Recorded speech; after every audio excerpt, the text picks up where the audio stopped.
السلام عليكم ورحمة الله وبركاته. وعليكم السلام ورحمة الله وبركاته. سبحانك لا علم لنا إلا ما علمتنا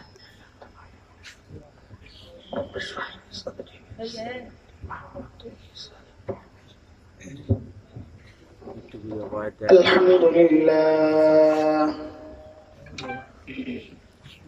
الحمد لله نحمده ونستعينه ونستغفره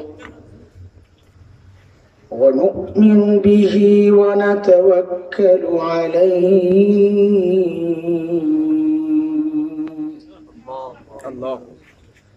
ونعوذ بالله من شرور أنفسنا ومن سيئات أعمالنا. من يهده الله فلا مضل له ومن يضلله فلا هادي له. وأشهد أن لا إله إلا الله وحده لا شريك له. وأشهد أن سيدنا وسندنا وحبيبنا ومولانا محمدا عبده ورسوله.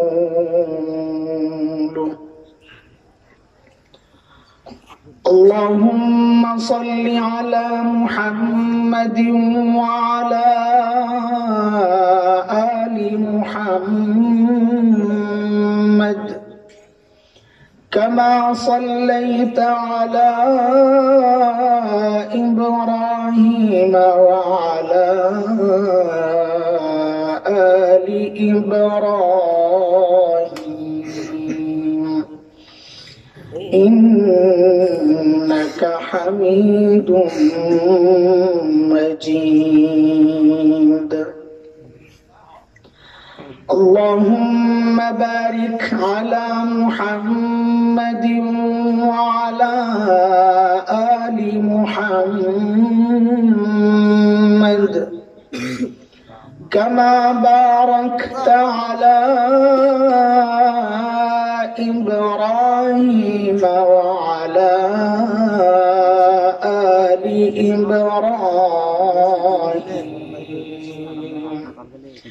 إنك حميد مجيد.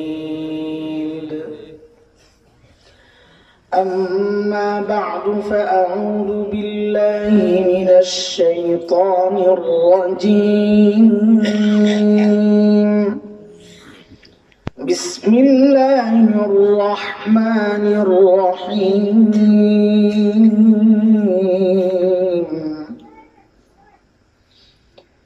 يا أيها الذين آمنوا اتقوا الله ولتنظر نفس ما قدمت لغد ولتنظر نفس ما قدمت لغد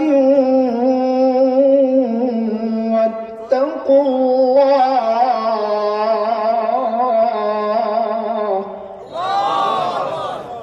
إن الله خبير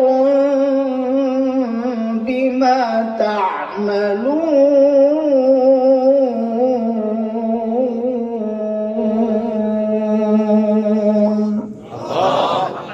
آمنت بالله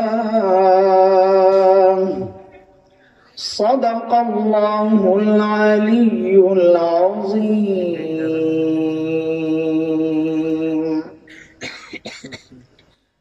মুসলিম দুপুর দারুল মাদ্রাসা ও ইতিমখানার নতুন মসজিদ উদ্বোধন উপলক্ষে আয়োজিত আজকের এই দোয়া মাহফিলের সম্মানিত সভাপতি, উপস্থিত হযরত উলামায়ে কেরাম, মুরব্বিয়ানে ইজম, দূর দূরান্ত থেকে আগত ইসলাম প্রিয় সুধী সমাজ, প্রিয় ছাত্র ভাইয়েরা, পর্দার আড়ালের মা ও বোন, আল্লাহ সুবহানাহু ওয়া তাআলার অশেষ মেহেরবানি আর করুণা দয়া যে মহান মালিক দিন বুঝা দিন মানার জন্য দিন এই মজলিসে আমাদেরকে একত্রিত করেছেন, আলহামদুলিল্লাহ। এটা মালিকের অনেক বড় নিয়ামত আর দয়া।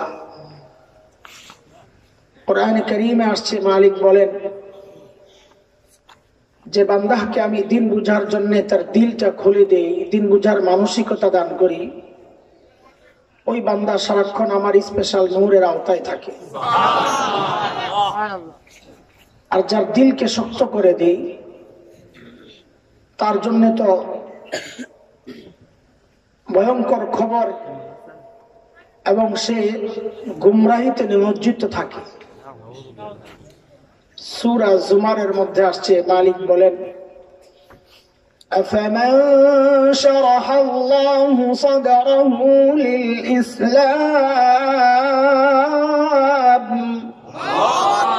فهو على نور من ربه فويل للقاسية قلوبهم من ذكر الله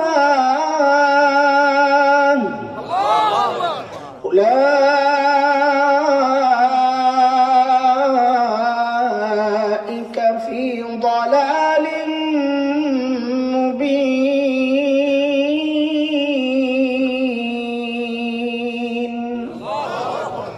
এই আয়াতের মধ্যে রব্বে কারীম এই কথাগুলো বলেছেন। মুহতারাম হাজরিন, যে মহান মালিক এই নিয়ামতে আমাদেরকে ধন্য করলেন, ওই মালিকের শুকরিয়া আদায় করি, আলহামদুলিল্লাহ। সূরা হাশরের ছোট্ট একটা আয়াত তেলাওয়াত করছি, একেবারে ছোট। আল্লাহ তাআলা আমাকে আপনাকে বড় মায়া করে এই আয়াতে ডাক দিয়েছেন, ইয়া আইয়ুহাল্লাযীনা আমানু, ও ঈমানদার। এই ডাকটা মালিকের বড় মায়ার ডাক। হযরত মুফতি শফি রহমাতুল্লাহ আলাইহি বলেছেন, আল্লাহ বান্দাকে দুই ভাবে ডাকেন, কোরআনে ডেকেছেন। এক হচ্ছে ইয়া আইয়ুহান নাস, ও মানুষ, আর এক হচ্ছে ইয়া আইয়ুহাল্লাযীনা আমানু, ও ঈমানদার। হযরত মুফতি শফি রহমাতুল্লাহ আলাইহি বলেন, এই দুই ডাকের মধ্যে পার্থক্য আছে অনেক। বলে, যেমন আমরা আমাদের সন্তানদেরকেও দুই ভাবে ডেকে থাকি। এক হচ্ছে সন্তানের নাম ধরে আব্দুল্লাহ, তখন সন্তান অজানা এক আশঙ্কায় ভোগে, না জানি বাবা রাগ করে আছেন, এইভাবে ডাক দিছে। আর যখন বাবা আর সন্তানের যে সম্পর্ক, ওই সম্পর্ক ধরে ডাক দিয়ে বলেন আব্বু, তো বাচ্চা বুঝে বাবা আমাকে মায়া করে ডাক দিছে। ঠিক আল্লাহ যখন বান্দাকে ডাক দেন ইয়া আইয়ুহান নাস, ও মানুষ, যেন আল্লাহ নাম ধরে ডাক দিচ্ছেন, বুঝে নেওয়া যে আল্লাহ রেগে আছেন, কঠিন কিছু বলতে চাচ্ছেন। আর আল্লাহর সাথে বান্দার যে সম্পর্ক, ঈমানের সম্পর্ক, ওই সম্পর্ক ধরে যখন ডাক দিয়ে বলেন ইয়া আইয়ুহাল্লাযীনা আমানু, ও ঈমানদার, তখন বুঝে নেওয়া আল্লাহ আমাকে আপনাকে বড় মায়া করে ডাক দিয়েছেন। আমি যে আয়াতে কারীমা তিলাওয়াত করেছি, ওই আয়াতে আল্লাহ মায়া করে ডাক দিয়ে কি বলতেছেন, ইয়া আইয়ুহাল্লাযীনা আমানুত্তাকুল্লাহ ওয়ালতানজুর নাফসুম মা কদ্দামাত লিগাদিন ওয়াত্তাকুল্লাহ।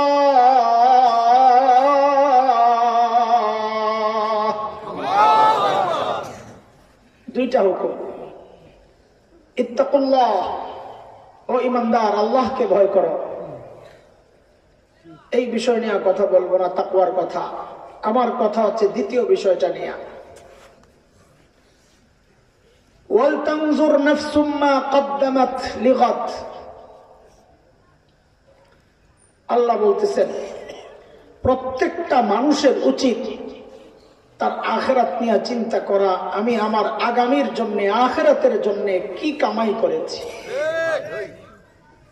প্রত্যেকের চিন্তা করা উচিত। কে বলতেছেন? আল্লাহ।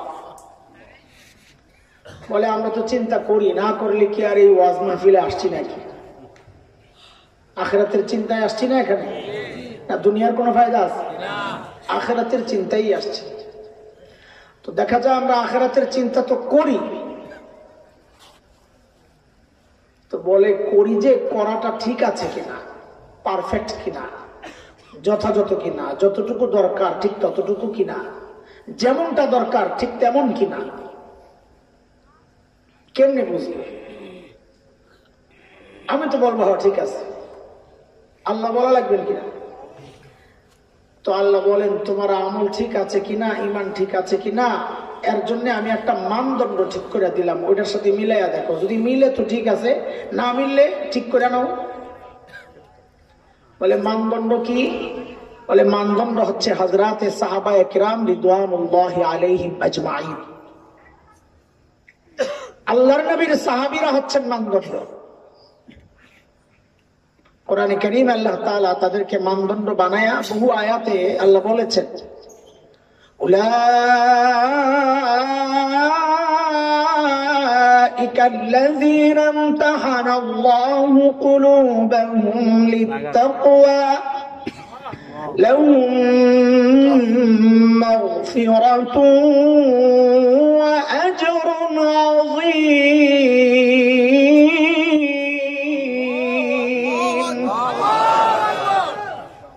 আল্লাহ বলেন সাহাবীদের তাকওয়ার পরীক্ষা আমি নিয়েছি, ওই পরীক্ষায় তারা পাস। সূরা তাওবায় আল্লাহ বলতেছেন والسابقون الأولون من المهاجرين والأنصار والذين اتبعوهم بإحسان رضي الله عنهم ورضوا عنه وأعد لهم جنات تجري تحتها الأنهار خالدين فيها أبدا ذلك الفوز العظيم।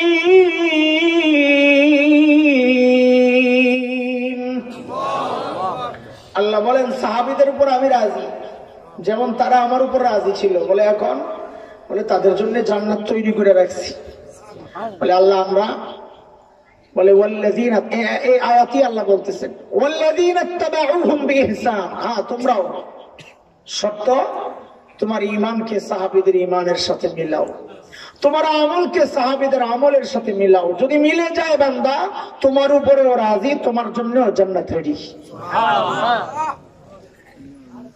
এই জন্য দোস্ত আমাদের জীবনকে আখিরাতের জন্য যে প্রস্তুতিটা, আখিরাতের জন্য যা করি কতটুকু করা দরকার, এটা সাহাবীদের জীবনের সাথে মিলাইলেই বুঝবো আমারটা ঠিক আছে কিনা। মৌলিক একটা কথা শুনে রাখেন, মৌলিক কথা, এটা একদম লিখে রাখার মতো কথা। দুনিয়ার জিন্দেগিতে হযরতে সাহাবায়ে কেরামের যত কাছাকাছি আমি আসতে পারবো, আমার আমলকে যত বেশি তাদের মতো বানাইতে পারবো, তো হাসরের মাঠে আখিরাতে সাহাবীদের ঠিক তত কাছাকাছি আমি থাকতে পারবো। দুনিয়ার জিন্দেগিতে যত দূরত্ব তৈরি হবে, আখিরাতে হাসরে সাহাবীদের থেকে তত দূরে আমাদের অবস্থান হবে। সাহাবীদের সাথে আমাদের জীবনের মৌলিক একটা পার্থক্য শোনেন, মৌলিক পার্থক্য।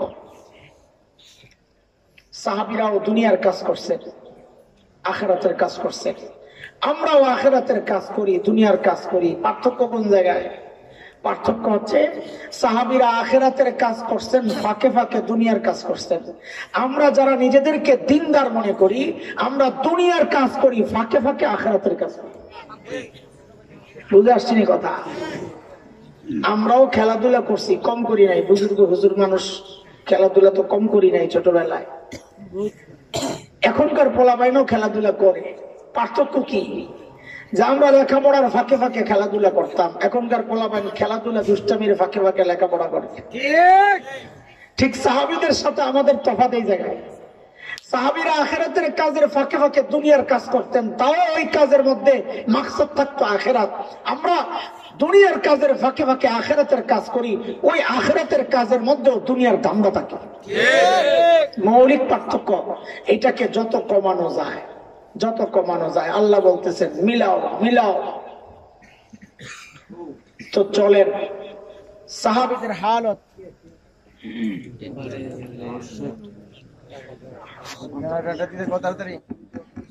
চলে আসছে আলহামদুলিল্লাহ। হায়াতুস সাহাবা, সাহাবীদের জীবন দর্শন, এগুলো আমাদেরকে শোনানো হয়। কেন শোনানো হয় ভাই? মাকসাদ কি? কারি তৈয়ব সাহেব রহমতুল্লাহ আলাইহি বলেছেন, অতীতের বড়দের জীবনী আলোচনার মাকসাদ দুইটা। এক মাকসাদ হচ্ছে ওই ব্যক্তি সম্পর্কে আমার মহাব্বত তৈরি হবে, তার ভালো কথা ভালো দিকগুলো শুনে শুনে তো আমি তার জন্য দোয়া করব, এটা এক মাকসাদ। দ্বিতীয় মাকসাদ হচ্ছে যে তিনি কোন কারণে এত উঁচুতে উঠলেন, ওই কারণগুলো বের করা, বের করে নিজে এর উপর আমল করার চেষ্টা করা, এটা হচ্ছে মাকসাদ। সাহাবীদের জীবনী আলোচনার মাকসাদ এটাই, গল্প শোনানো মাকসাদ না। মাকসাদ হচ্ছে তাদের জীবনের সাথে নিজের জীবনকে মিলাইয়া দেখা। তফাৎ কত, যত তফাৎ তত দূরে আখিরাতে, যত কাছে তত কাছে আখিরাতে। বুঝে আসছেনি আপনাকে কথা? আমি আস্তে আস্তে আগাইতেছি, যেন বুঝে বুঝে আগান। আমাদের ধরনটাই এমন, ধীরে ধীরে ধীরে ধীরে আগাইতে আগাইতে মূল কথা লাস্টে বলবো 4-5 মিনিটের মধ্যে। মূল বয়ান 4-5 মিনিট, ওই 4-5 মিনিট মূল কথাটা বুঝাইতে বুঝাইতে 1-1.5 ঘন্টা সময় ব্যয় করতে হয়। বুঝাইয়া বুঝাইয়া বুঝাইয়া বুঝাইয়া জাগা মতো নিয়ে নে, এই পটলা ধর বাড়িতে যা। আয় মালিক। চলেন সাহাবীদের জীবনের হালত একটু দেখি। কিসের হালত? আখিরাতের প্রস্তুতির হালত। তারা কিভাবে আখিরাতের প্রস্তুতি নিছেন, আমি কিভাবে নিচ্ছি। হযরত আবু বকর সিদ্দিক রাদিয়াল্লাহু আনহু যখন খলিফা, তো ওনার দরবারে বিধবা অসহায় নারীদের লিস্ট থাকতো। কেন? স্বেচ্ছায় যদি কেউ খিদমত করতে চায়, ওই লিস্টের পাশে নিজের নামটা বসাইয়া খিদমত করতে চলে যেত।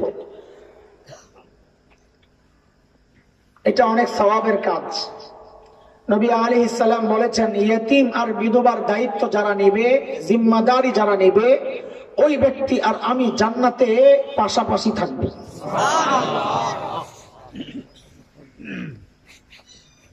তো সাহাবায়ে কেরাম যার যার মতো করে লিস্ট দেখে দেখে নাম লাগায়া কাজ করতে যান গা।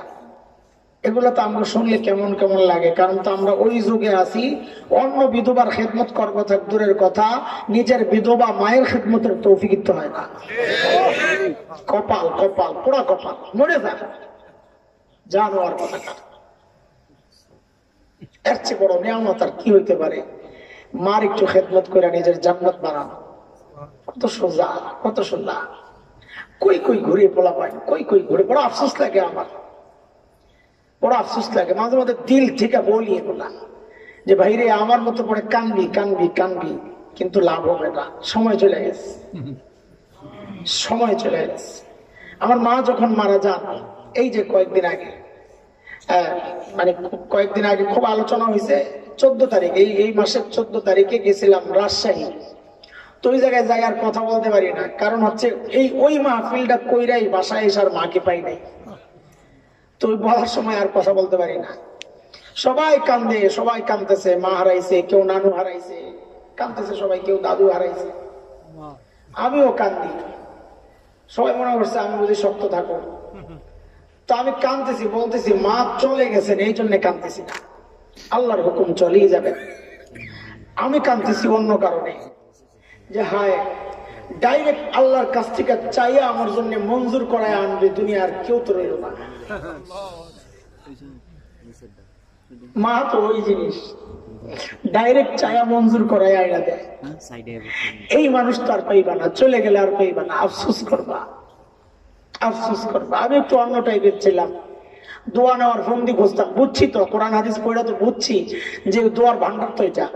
কই কই ঘুরো তুমি, পীরের কাছে, অমুকের কাছে, তমুকের কাছে, হাদিয়া তোফা, ঘোড়ার ডিম মিয়া, যায় জায়গা মতো পায়ের কাছে বসে থাকো, দুনিয়া বইনা যাবে, আখেরাত বইনা যাবে।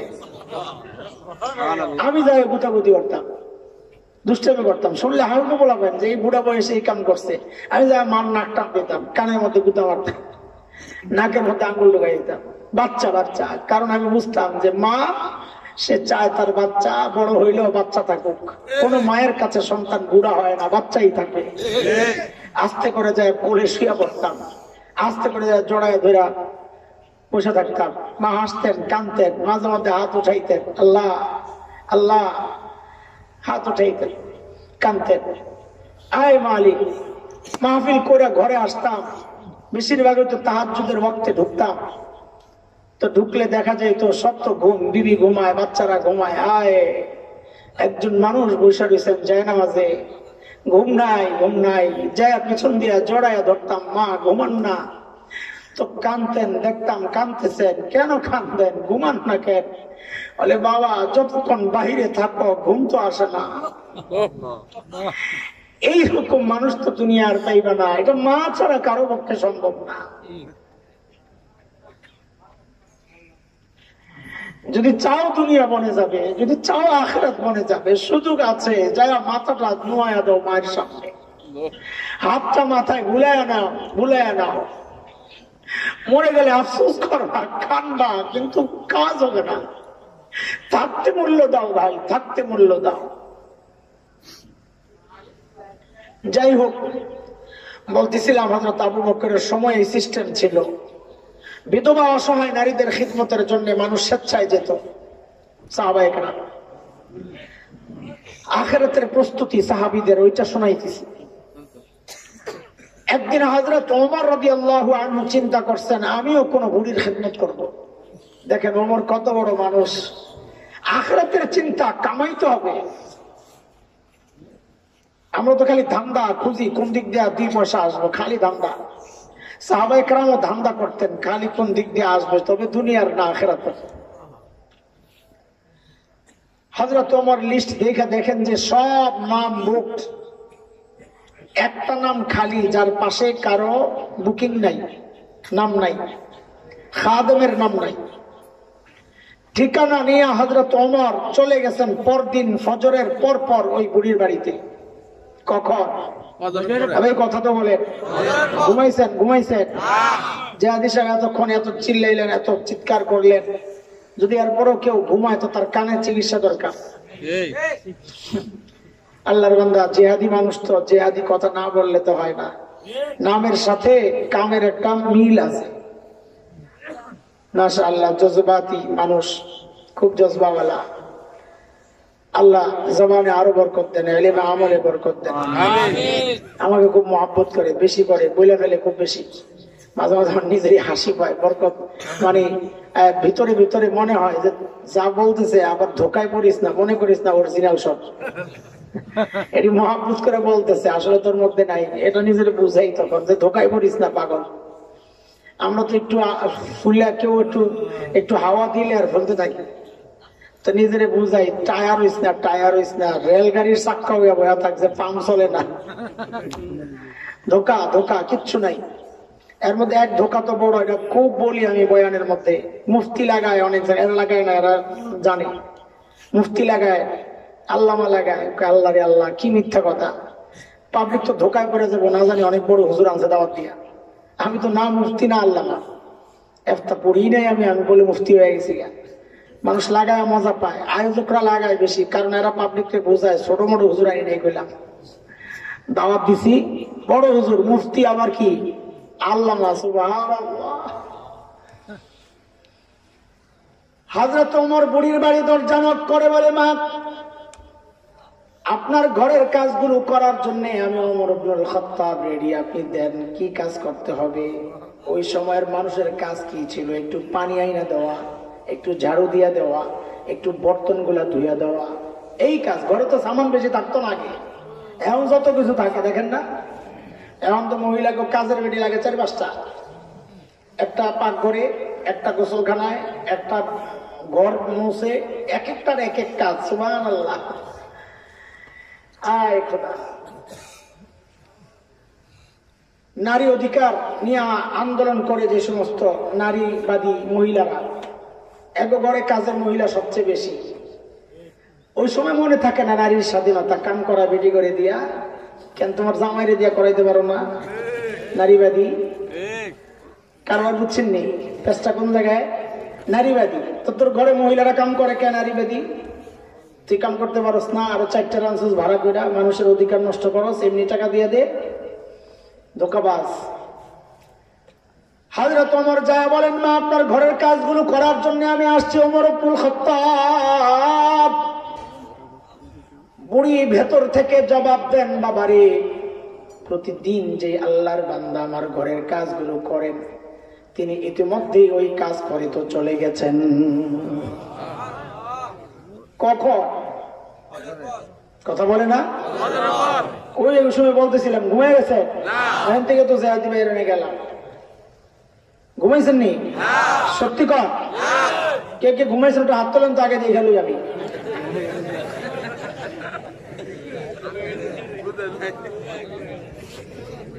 বুঝে নাই, এটাও তো পরীক্ষা করছি আমি, তো প্রশ্ন করছি একটা, উত্তর 2টা। কে কে ঘুমাইছে, কে কে অমনোযোগী। যে হাত তুলছে হ্যাঁ হুজুর আমি ঘুমাই নাই কিন্তু অমনোযোগী। হযরত ওমর চিন্তা করলেন, তাইলে আমাকে আরো সকালে আসা লাগবে, কাজ তো পাইলাম না। এই চিন্তা করে হযরত ওমর পরদিন ফজরের আজানের ওয়াক্তে বুড়ির বাড়ির দরজার সামনে যায়, দরজা নক করে বলে, মারি আমি ওমর ইবনুল খাত্তাব, গতকালও আসছি, আজকেও আসলাম, আপনার ঘরের কাজগুলো দিয়ে দেন, আমি করতে আসছি। আজকেও বুড়ি জবাব দিচ্ছেন, বাবারে প্রতিদিন যে আল্লাহর বান্দা আমার ঘরের কাজগুলো করেন, তিনি ইতিমধ্যেই কাজ করে চলে গেছেন। হযরত ওমরের চিন্তা, তাইলে আরো আগে আসা লাগবে, বুঝছি। ওই চিন্তা আসছেন তাহাজ্জুদের ওয়াক্তে। কখন? চিনেননি তাহাজ্জুদের ওয়াক্ত? কখন? ফজরের আজানের আগ পর্যন্ত বলে, দেখছেন নি কারবার? আচ্ছা যাই হোক, আমি ওইটা জিজ্ঞেস করা মাকসাদ না, ওইটা তো মাসআলার ব্যাপার। আমাদের কাছে আবার একটা ডিজিটাল ব্যাখ্যা আছে তাহাজ্জুদের ওয়াক্তের। সেটা হইলো বর্তমান সময়ের যুবক পোলাপাইন ফেসবুক বন্ধ করে, ইউটিউব বন্ধ করে যখন ঘুমাইতে যায়, ওটা হইলো তাহাজ্জুদের ওয়াক্ত। চোরা গ মার্কেট নষ্ট করছে এরা। রাতে চুরি করতো যারা আগে, এখন মার্কেট নাই, খাওয়ান নাই। যেই ঘরে চুরি করতে যায় রাত্রে যায়, জানলা দিয়ে তো আগে দেখে মানুষটি ঘুমাইছি নি, দেয় খোদা আসমানের দিকে মুনাজাত ধরে বয়ে দিচ্ছে।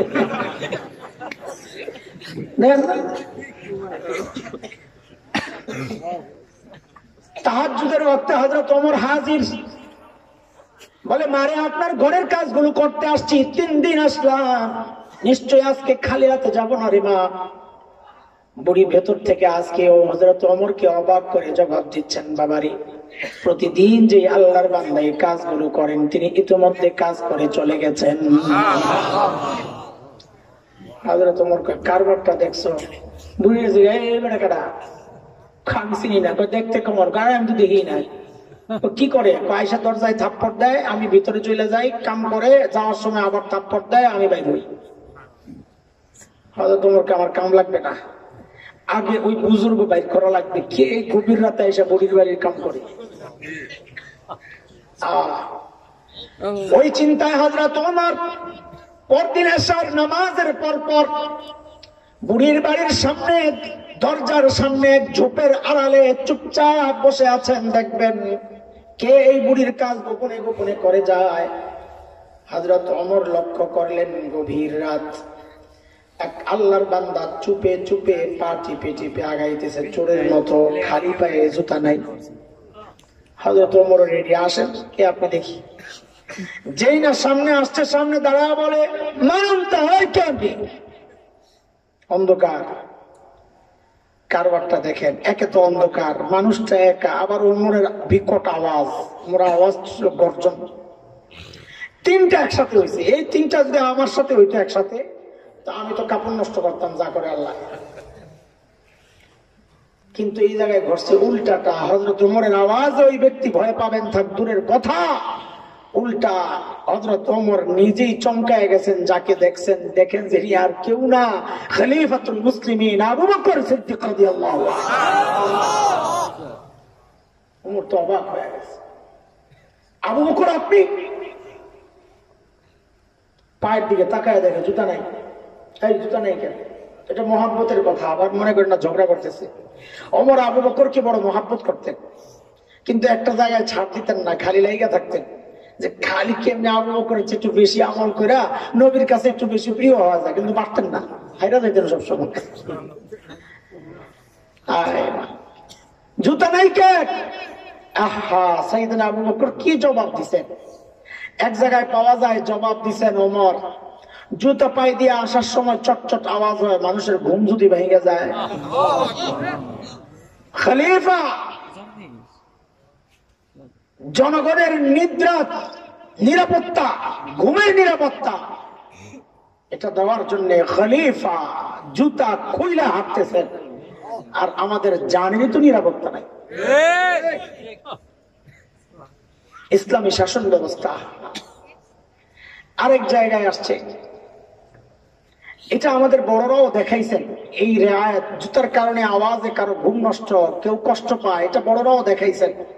মুফতি শফি রহমতুল্লাহ আলাইহি বলেন, দেওবন্দ মাদ্রাসার এক বড় ওস্তাদ ছিলেন আসগর আলী রহমতুল্লাহ আলাইহি।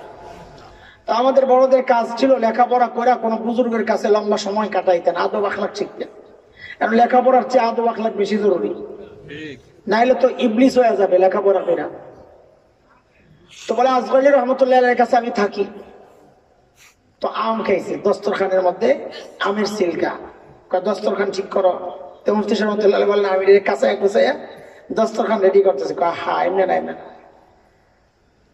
ধরে ধরে কাজ শিখাইছেন, এমনি না, আলাদা আলাদা ভাগ করো, কাটা কোটা এগুলারে আলাদা, দুই চারটা ভাগ করছে এগুলারে আলাদা, আমের সিলকা আলাদা। আল্লাহর বান্দারে দেখলাম আমগুলার সিলকা গুলারে হাতে নিয়ে যাওয়ার সময় পুরো মহল্লায় ছিটায় ছিটায় যায়, এক জায়গায় একটা ফালাইছে, দূরে আরেক জায়গায় একটা ফালাইছে। হযরত এই কামটা কেন করলেন জানার জন্য। তো বলে, ভাইরে আমগুলার সিরকা গুলো এক জায়গায় ফালাইলে কেউ যদি দেখে, দেখে ভাববে এই লোকটা কতগুলো আম খাইছে, আরে আমার কপালে তো আম খাওয়ার তৌফিক হইল না, সে কষ্ট পাইল। হাঁটে হাঁটে মুফতি শফি রহমতুল্লাহ আলাইহি বলেন, হাঁটতেছে, রাত্রে হাঁটতেছে, হঠাৎ একটা বাড়ির সামনে যায় জুতাটি খুলছে, খুলে হাতে নিয়ে চলে যাইতেছে। সামনে যায় জুতাটা আবার করছে। বলে, হুজুর বুঝলাম না কিছু, এই জায়গায় জুতা খুলে হাঁটলেন কোনো বরকতের জায়গা কিনা? না না, এই জায়গায় একটা পতিতার ঘর আছে। পতিতা তো বুঝেন, দেহ ব্যবসায়ী, তার ঘর আছে, অমুসলিম। তখন তো ব্রিটিশ আমলে সবাই একসাথে থাকতো। অমুসলিম পতিতার ঘর, এক সময় তার রূপ যৌবন ছিল, মানুষ গ্রাহক আসতো তার কাছে, পয়সা কামাইতো। এখন তার বয়স হয়েছে, গ্রাহক আসে না। আমি জুতা পরে যাব, চটচট পুরুষের জুতার আওয়াজ আসবে, মহিলাটা আশাবাদী হবে, না জানি আমার কোন গ্রাহক আসছে। যখন আমি চলে যাব সে কষ্ট পাবে, আশাহত হবে যে হায় আমার তো কোনো গ্রাহক আসলো না। এই কষ্টটা যেন পতিতায় না পায়, ওই জন্য জুতাটা খুলে তারপর আমি যাই। চিন্তা করছে? আছে প্রতিবেশীর ব্যাপারে এরকম কোন চিন্তা আমাদের? কষ্ট পাইলো না, আরাম পাইলো না, কি হইলো, ওগুলো কোনো দেখার বিষয় না, বাস চলছে যার যার মতো। এটা দিন না, এটা দিন না। এই এক জবাব হযরত ওমর দিলেন। আরেক জায়গায় পাওয়া যায় জবাব দিয়েছেন ওমর, জুতা পরলে চটচট আওয়াজ হয়, লোকে জেনে যায় কেউ একজন আসছে বুড়ির কাজ করার জন্য। ওমর, আমি তো মানুষকে জানাইতে চাই না, আমি যে মালিককে জানাইতে চাই, শুধু ওই মালিক জানুক, আর যেন কেউ না জানে। অথচ আমরা আমল করি, কেউ না দেখলে শান্তি লাগে না, কেউ না দেখা পর্যন্ত কলিজা ঠান্ডা হয় না। আমি যে বুজুর্গ, এটা তো আগে মানুষটার পাওয়া লাগবে, আল্লাহটার পাওয়ার আগে। আমলের হালত, এই আমল দিয়ে আবার জান্নাত আশা করে। এইবার হযরত ওমর বলেন, আচ্ছা বুঝলাম সুফি সাহেব, বলেন কাজ করতে আপনি আসছেন কেন, বিষয় কি?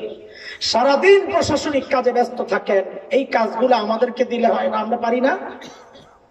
আপনাকে আসতে হয়। হযরত ওমর কি জবাব দিলেন, ওই জবাবটাই হচ্ছে বয়ানের মূল কথা, মূল পয়েন্ট। অল্প কথা বলেছি আমি, আমার বয়ান হলো 5-7 মিনিটের, কিন্তু ওইটা বুঝাইতে বুঝাইতে লাগে 1.5 ঘন্টা 2 ঘন্টা। এই জবাবটাই কথা। কি জবাব দিলেন আবু বকর? জবাবটা এখন বলবো না, পরে বলবো। কেন? বলে জবাবের ওজন বুঝতে হইলে আগে আবু বকরের ওজন বুঝা লাগবে, তিনি কত বড় মানুষ। কেন? কারণ কথার ওজন উঠানামা করে ব্যক্তির ওজনের উপর। যেমন ধরেন আপনি বারুদি বাজার হাঁটতেছেন, একটা ভিক্ষুক আইসা আপনাকে বলতেছে কালকে দেখা করে খুশি করে দিন। তারপর মনে মনে হাসতেছেন, নিজে খাইতে পারে না আবার আমারে খুশি করবে। দেখা হয়েছে আমাদের বাবু আবুল কাসেম বাবু ভাইয়ের সাথে, বলে এই ভাতিজা কালকে দেখা করিস, একটু খুশি করে দেবো তোরে। এখনো কি মনে মনে হাসবেন না আশাবাদী হবেন? কারণ কিছু পাওয়ার আশা আছে। কথা কিন্তু একটাই, ব্যক্তির ওজন বেড়ে গেছে, কথারও ওজন বেড়ে গেছে। একই কথা যদি বাবু ভাই না বইলা এমপি সাহেব বলেন কালকে দেখা করিস খুশি করে দিব, আশাবাদটা আগের মতন আর একটু বাড়ছে।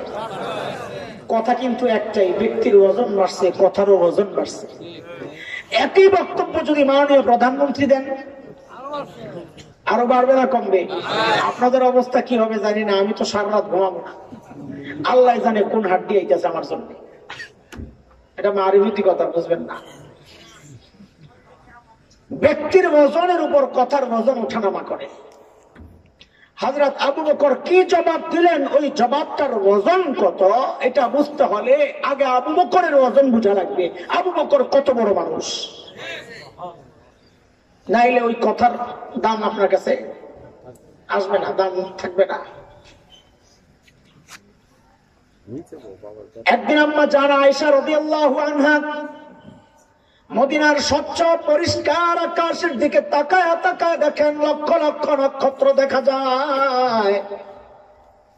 আম্মা জান আল্লাহর হাবিবের কাছে আয়েশা জিজ্ঞেস করলেন, ইয়া রাসূলুল্লাহ, ওই যে লক্ষ লক্ষ নক্ষত্র দেখা যায়, ওগো আল্লাহর হাবিব, আপনার উম্মতের মধ্যে এমন কেউ কি আছে যারা আমলের পরিমাণ ওই নক্ষত্রের চেয়েও বেশি? কেউ কি আছে ইয়া রাসূলুল্লাহ? আল্লাহর হাবিব বলেন, আয়েশা আছে একজন। কয়জন বলেন? কত বলে? আম্মা জান তো মনে মনে খুশি, বুঝছি তো ওই একজন কে, আমার আব্বাই তৈব, আবু বকর ছাড়া কেউ। এ বাইরে কারা কথা কর, কথা বলিস না রে বাপ, বাইরে কারা কথা বলে? কথা বলো না ভাই, একদম মাদ্রাসার গেটের বাইরে যায় বলো, আমাদের ডিস্টার্ব হয়। দরকার লাগে 10 টাকা লয়ে যাও, বাইরে যায় চকলেট খাও।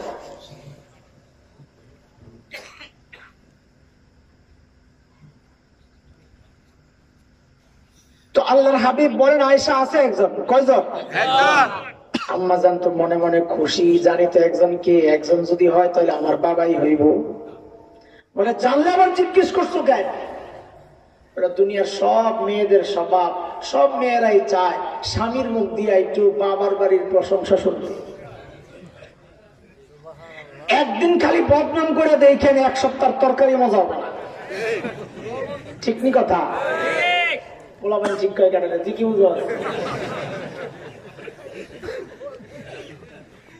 এটা কিন্তু ভালো দিক, এটা হাসির দিক না, এটা তোমার জন্য লজ্জা। লজ্জা এই কথাটা যে বললাম, যে বাবা মারে খারাপ বললে তার কষ্ট লাগে, সে মন খারাপ বসে বসে থাকে, এটা তার জন্য এটা প্রশংসা, তোমার জন্য লজ্জা। কেন?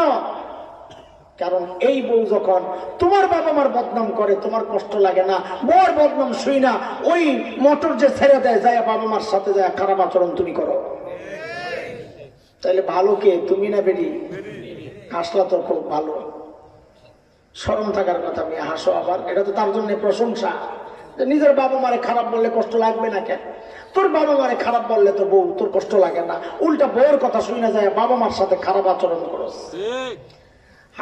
হাসা তো দরকার তরে নিয়ে, বউ তো এটা প্রশংসার কাজ। আল্লাহর হাবিব বলেন আয়েশা আছে একজন, কয়জন? একজন। আম্মা জান ভেবেছেন জানি তো একজন কে, আমার বাবা ছাড়া আর কে হবে?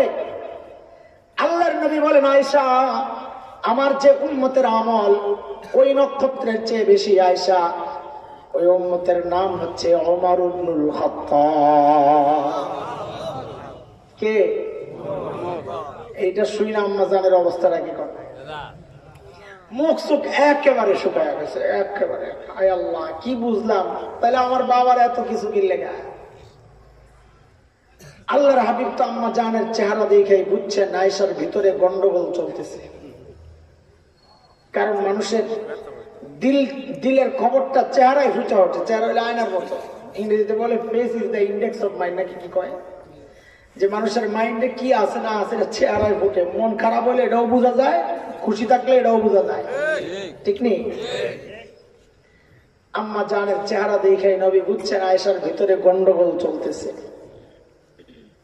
আল্লাহর হাবিব বলেন আয়েশা, তুমি কি ভেবেছিলা তোমার বাবার নাম বলবো আয়েশা? না না, শোনো আয়েশা, তোমার বাবার হিসাবটাই তো আলাদা। আমার গোটা উম্মতের আমল যদি এক পাল্লায় রাখা হয়, আর একা তোমার বাবা আবু বকরের আমল যদি আরেক পাল্লায় রাখা হয়, তো আবু বকরের আমলের পাল্লা ভারী হয়ে যাবে। আবু বকরের মর্যাদা এত। কথার ওজন বোঝানোর জন্য আবু বকরের মর্যাদা বুঝাইতেছি আগে, বুঝে আসছেনি কথা? একদিন হযরত ওমর আসছেন, আয়েশা বলে আবু বকর আপনার সাথে একটা চুক্তি করতে চাই। চুক্তি কি? চুক্তি। আবু বকর সরল সোজা মানুষ, কি চুক্তি করবেন কোন? আবু বকর, আমার জীবনের যত আমল আছে। কে বলতেছেন? ওমর। আমার জীবনের যত আমল আছে। ওমরের আমল কত? ওই যে নক্ষত্রের চেয়েও বেশি। নক্ষত্র মানে সংখ্যা না, পরিমাণ। এক এক নক্ষত্র এই দুনিয়ার লাখো গুণের বড় বড়। এই সব নক্ষত্রের চেয়ে বেশি ওমরের আমল। তো ওমর আয়েশা বলতেছে আবু বকর, আমার জীবনের যত আমল আছে সব আপনাকে দিয়ে দিতে চাই। আবু বকর চিন্তায় পড়ে গেছে, ওমর তো ভালো মানুষ, সারা জিন্দিগি আমার সাথে আমল নিয়ে করলো ঠেলাঠেলি, প্রতিযোগিতা, আর উনি বলে এখন সব দিয়ে দিবে। এখানে কোনো গাপলাস। আবু বকর মানুষ সরল সোজা, কিন্তু ব্যাককল তো না। আরে ব্যাককল এক জিনিস, সরল সোজা আরেক জিনিস, বিচক্ষণ এক জিনিস, পাটমার আরেক জিনিস। ওলামায়ে কেরামকে দেখলে অনেকে মনে করে ব্যাককল, দুনিয়ার কিচ্ছু বুঝে না। ওলামায়ে কেরাম বিচক্ষণ, সহজ সরল, তোর মতো বাটপার বাট্টা। অনেক মানুষ আছে আলেম দেখলে মনে করে এরা দুনিয়ার কিচ্ছু বোঝে না, এরা সমাজের বোঝা। আল্লামা মুস্তাফা আল হুসাইনি রহমতুল্লাহ আলাইহির নাম শুনছেন নি? অনেক বড় মুফাসসির ছিলেন। আমাদের আল্লামা ওলিপুরি হাফিজাহুল্লাহর সমসাময়িক ওই লেভেলের ওয়াইজ বক্তা মুফাসসির। হুজুর এক মাহফিলের পরে হাইওয়ে রোডে রেস্টুরেন্টে খাইতে বসছেন। এটা আমাদের অনেক সময় করতে হয়, মাহফিল শেষে হোটেলে খাই। কেন? কারণ এটা সব জায়গায় না, কোন কোন জায়গায় এমন হয়ে যায় যে মাহফিলের আগে বহু দূর থেকে হুন্ডা দিয়া স্লোগান দিতে দিতে নেয়, ওয়াশ টোয়াশ করার পর বক্তারে আর চিনে না, তখন ওই না খাইয়া বের হইতে তাড়াতাড়ি, ইজ্জতটারে হাতে লইয়া, পকেটে লইয়া। এই জন্য আপনি আসার আগে খাইয়া লইছে, পরে কোনটা হয় ওয়াজ পছন্দ না হইলে বাবু মাইশের জন্য না খাওয়াইয়া বিদায় করে আল্লাহ। রেস্টুরেন্টে বসছে হযরত মুস্তাফা আল হুসাইনি রহমতুল্লাহ আলাই খাইতে। প্লেটটারে চারটা চুইটা খাইতেছেন, হাড্ডি একটা ছিল ওটারে চাবায়া চুবায়া সুন্দর করে খাইতেছেন সুন্নত তরিকায়, যেগুলোর মধ্যে বরকত আছে। পাশের টেবিলে এক ভদ্রলোক বসে বসে চা খায়। কি খায়? চা। দুনিয়া বহু মানুষ এমন আছে যে দাড়িওয়ালা টুপিওয়ালা দেখলে চুলকানি শুরু হয়, আছে না? এরকম বহু মানুষ আছে, নামে মুসলমান, আসলে মুনাফিক।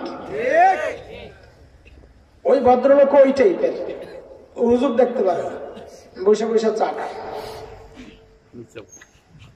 তো মাথায় আসছে হুজুর যেমনি হাড্ডি চাবাইতেছে, এই সুযোগটারে হাতছাড়া করা যাবে না, হুজুরে যাই একটু সাইজ করা লাগবে। চায়ের কাপটা হাতি নিয়ে হুজুরের টেবিলের সামনে এসে দাঁড়ায় বলে, এক্সকিউজ মি। আমি বলি ইয়েস বলেন। বলে একটা কথা জানতে চাই। বলে বলেন না। বলে আচ্ছা হুজুর, আপনাদের এলাকায় কুকুরে কি খায়? দেখছেন নি কারবার? ওই যে হুজুরে হাঁটি চাবাইতেছে, ওইটারে হুজুরের কুকুরের সাথে মিলাইছে নিয়া। আপনাদের এলাকায় কুকুরে কি খায়? মনে করছে হুজুর তো কান্দা কাইটা শেষ হয়ে যাবো এমন এক কথা জিজ্ঞেস। কিন্তু হুজুর যে ব্রিটিশ সেটা তো টের পায় নাই। দেখতে না দেখা যায় এরকম, আসলে তো জিনিস। হুজুর দেরি করে নাই, হুজুর হুজুরের মতো হাড্ডি চাবাইতেছে আর যে আপনাদের এলাকায় কুকুরে কি খায়? হুজুর হাড্ডি চাবাই আর আমাদের এলাকায় কুকুরে চা খায়।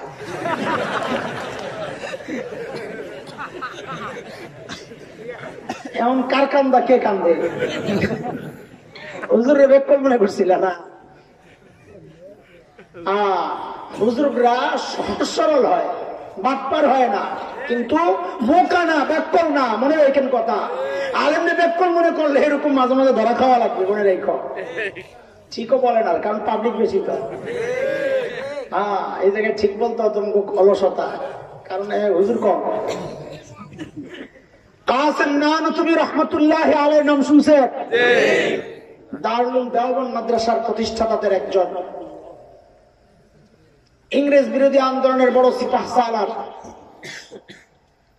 ইংরেজরা ধরার জন্য উনি যেই মসজিদে থাকতেন, ছাত্তা মসজিদ, দেওবন্দ মাদ্রাসার পাশে ছোট্ট মসজিদ, ইংরেজরা ঘেরাও করছে চারিদিক দিয়া, কাসেম নানতুবিকে গ্রেফতার করবে। তো ভিতরে ঢুকে দেখে এক আল্লাহর বান্দা গেঞ্জি গায়ে দেওয়া, লুঙ্গি পরা, ঝাড়ু দিতেছে। তো ওইটাই কাসেম নানতুবি, এরা তো বুঝে নাই।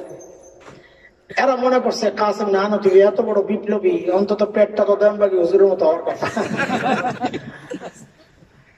যা জিজ্ঞেস করতেছে কাসেম নানতুবি কায়? কাসেম নানতুবি কই? এখন কাসেম নানতুবি যদি বলেন নাই হো তো গ্রেফতার করে, আর যদি বলে মুঝে পাতা নেই, আমি জানি না, তা তুমি তা। কত সচেতন মানুষ, আল্লাহ ওয়ালা, দুনিয়ার কিচ্ছু বুঝে না। কাসেম নানতুবি যেই জায়গায় দাঁড়ায় ছিলেন ঠিক ওখান থেকে একটু সরছেন, জায়গা থেকে সরছেন। তো আগের জায়গাটা খালি হয়েছে না? তো সরার সময় এমন একটা ভাব রয়েছেন, কথাটা বুঝতে একটু দেরি হয়েছে। আচ্ছা কাসেম নানতুবি ও তো আগে ইহাতে, তো একটু আগে এখানেই ছিল, যেখানে দাঁড়ায় আছিল ওইদিকে ইশারা দিয়ে কি বলতেছে, একটু আগে তো এখানেই ছিল। আসলে তো এখানেই ছিল, এখন তো শৈলে আসছে এই জায়গায়। ইংরেজরা মনে করছে একটু আগে এখানে আসছিল, এখন পালায় গেছে। আলেম বিচক্ষণ। আবু বকর মানুষ তো ব্যাকল না, আবু বকর বড় চালাক। যখন সূরা লাহাব নাজিল হয়, সূরা লাহাবের মধ্যে আবু লাহাবকে সাইজ করা হয়েছে, সাথে আর বউ উম্মে জামিল বিনতে হারব ইবনে উমাইয়াকেও সাইজ করার হুমকি দিয়েছেন আল্লাহ তাআলা, তোরাও সাইজ করো। উম্মে জামিল তো শুই না, মেজাজ গেছে গরম হইয়া। এমনি তাফসীরের কিতাবে লেখে উম্মে জামিল যখন চলাফেরা করত তো দূরের থেকে দেখলে বোঝা যাইতো না এটা বেড়া না বেড়ি। আছে না সমাজে এরকম কিছু বেড়া বেড়ি? যদি না দেখো, না চিনো তো শাহবাগে যাও, যেগুলা মিছিল করে শাহবাগে দেখছো না, দেখ বাইরে দেখলে বোঝা যায় না এটা বেড়া না বেড়ি। অনেক সময় বেড়াটিরও বেড়ি মনে হয়, কারণ এটি ওই যে পিছন দিয়ে চুল রাখে, আবার এটা কোপাও বাঁধবে। দেখছো না এগুলা বদজাত গুলা, হিরুঞ্চি বাড়ি।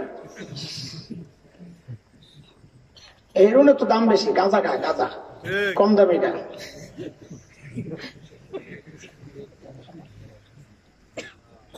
আবু বকর সিদ্দিক রাদিয়াল্লাহু আনহু আর নবী আলাইহিস সালাম মসজিদ হারামের মধ্যে বসা।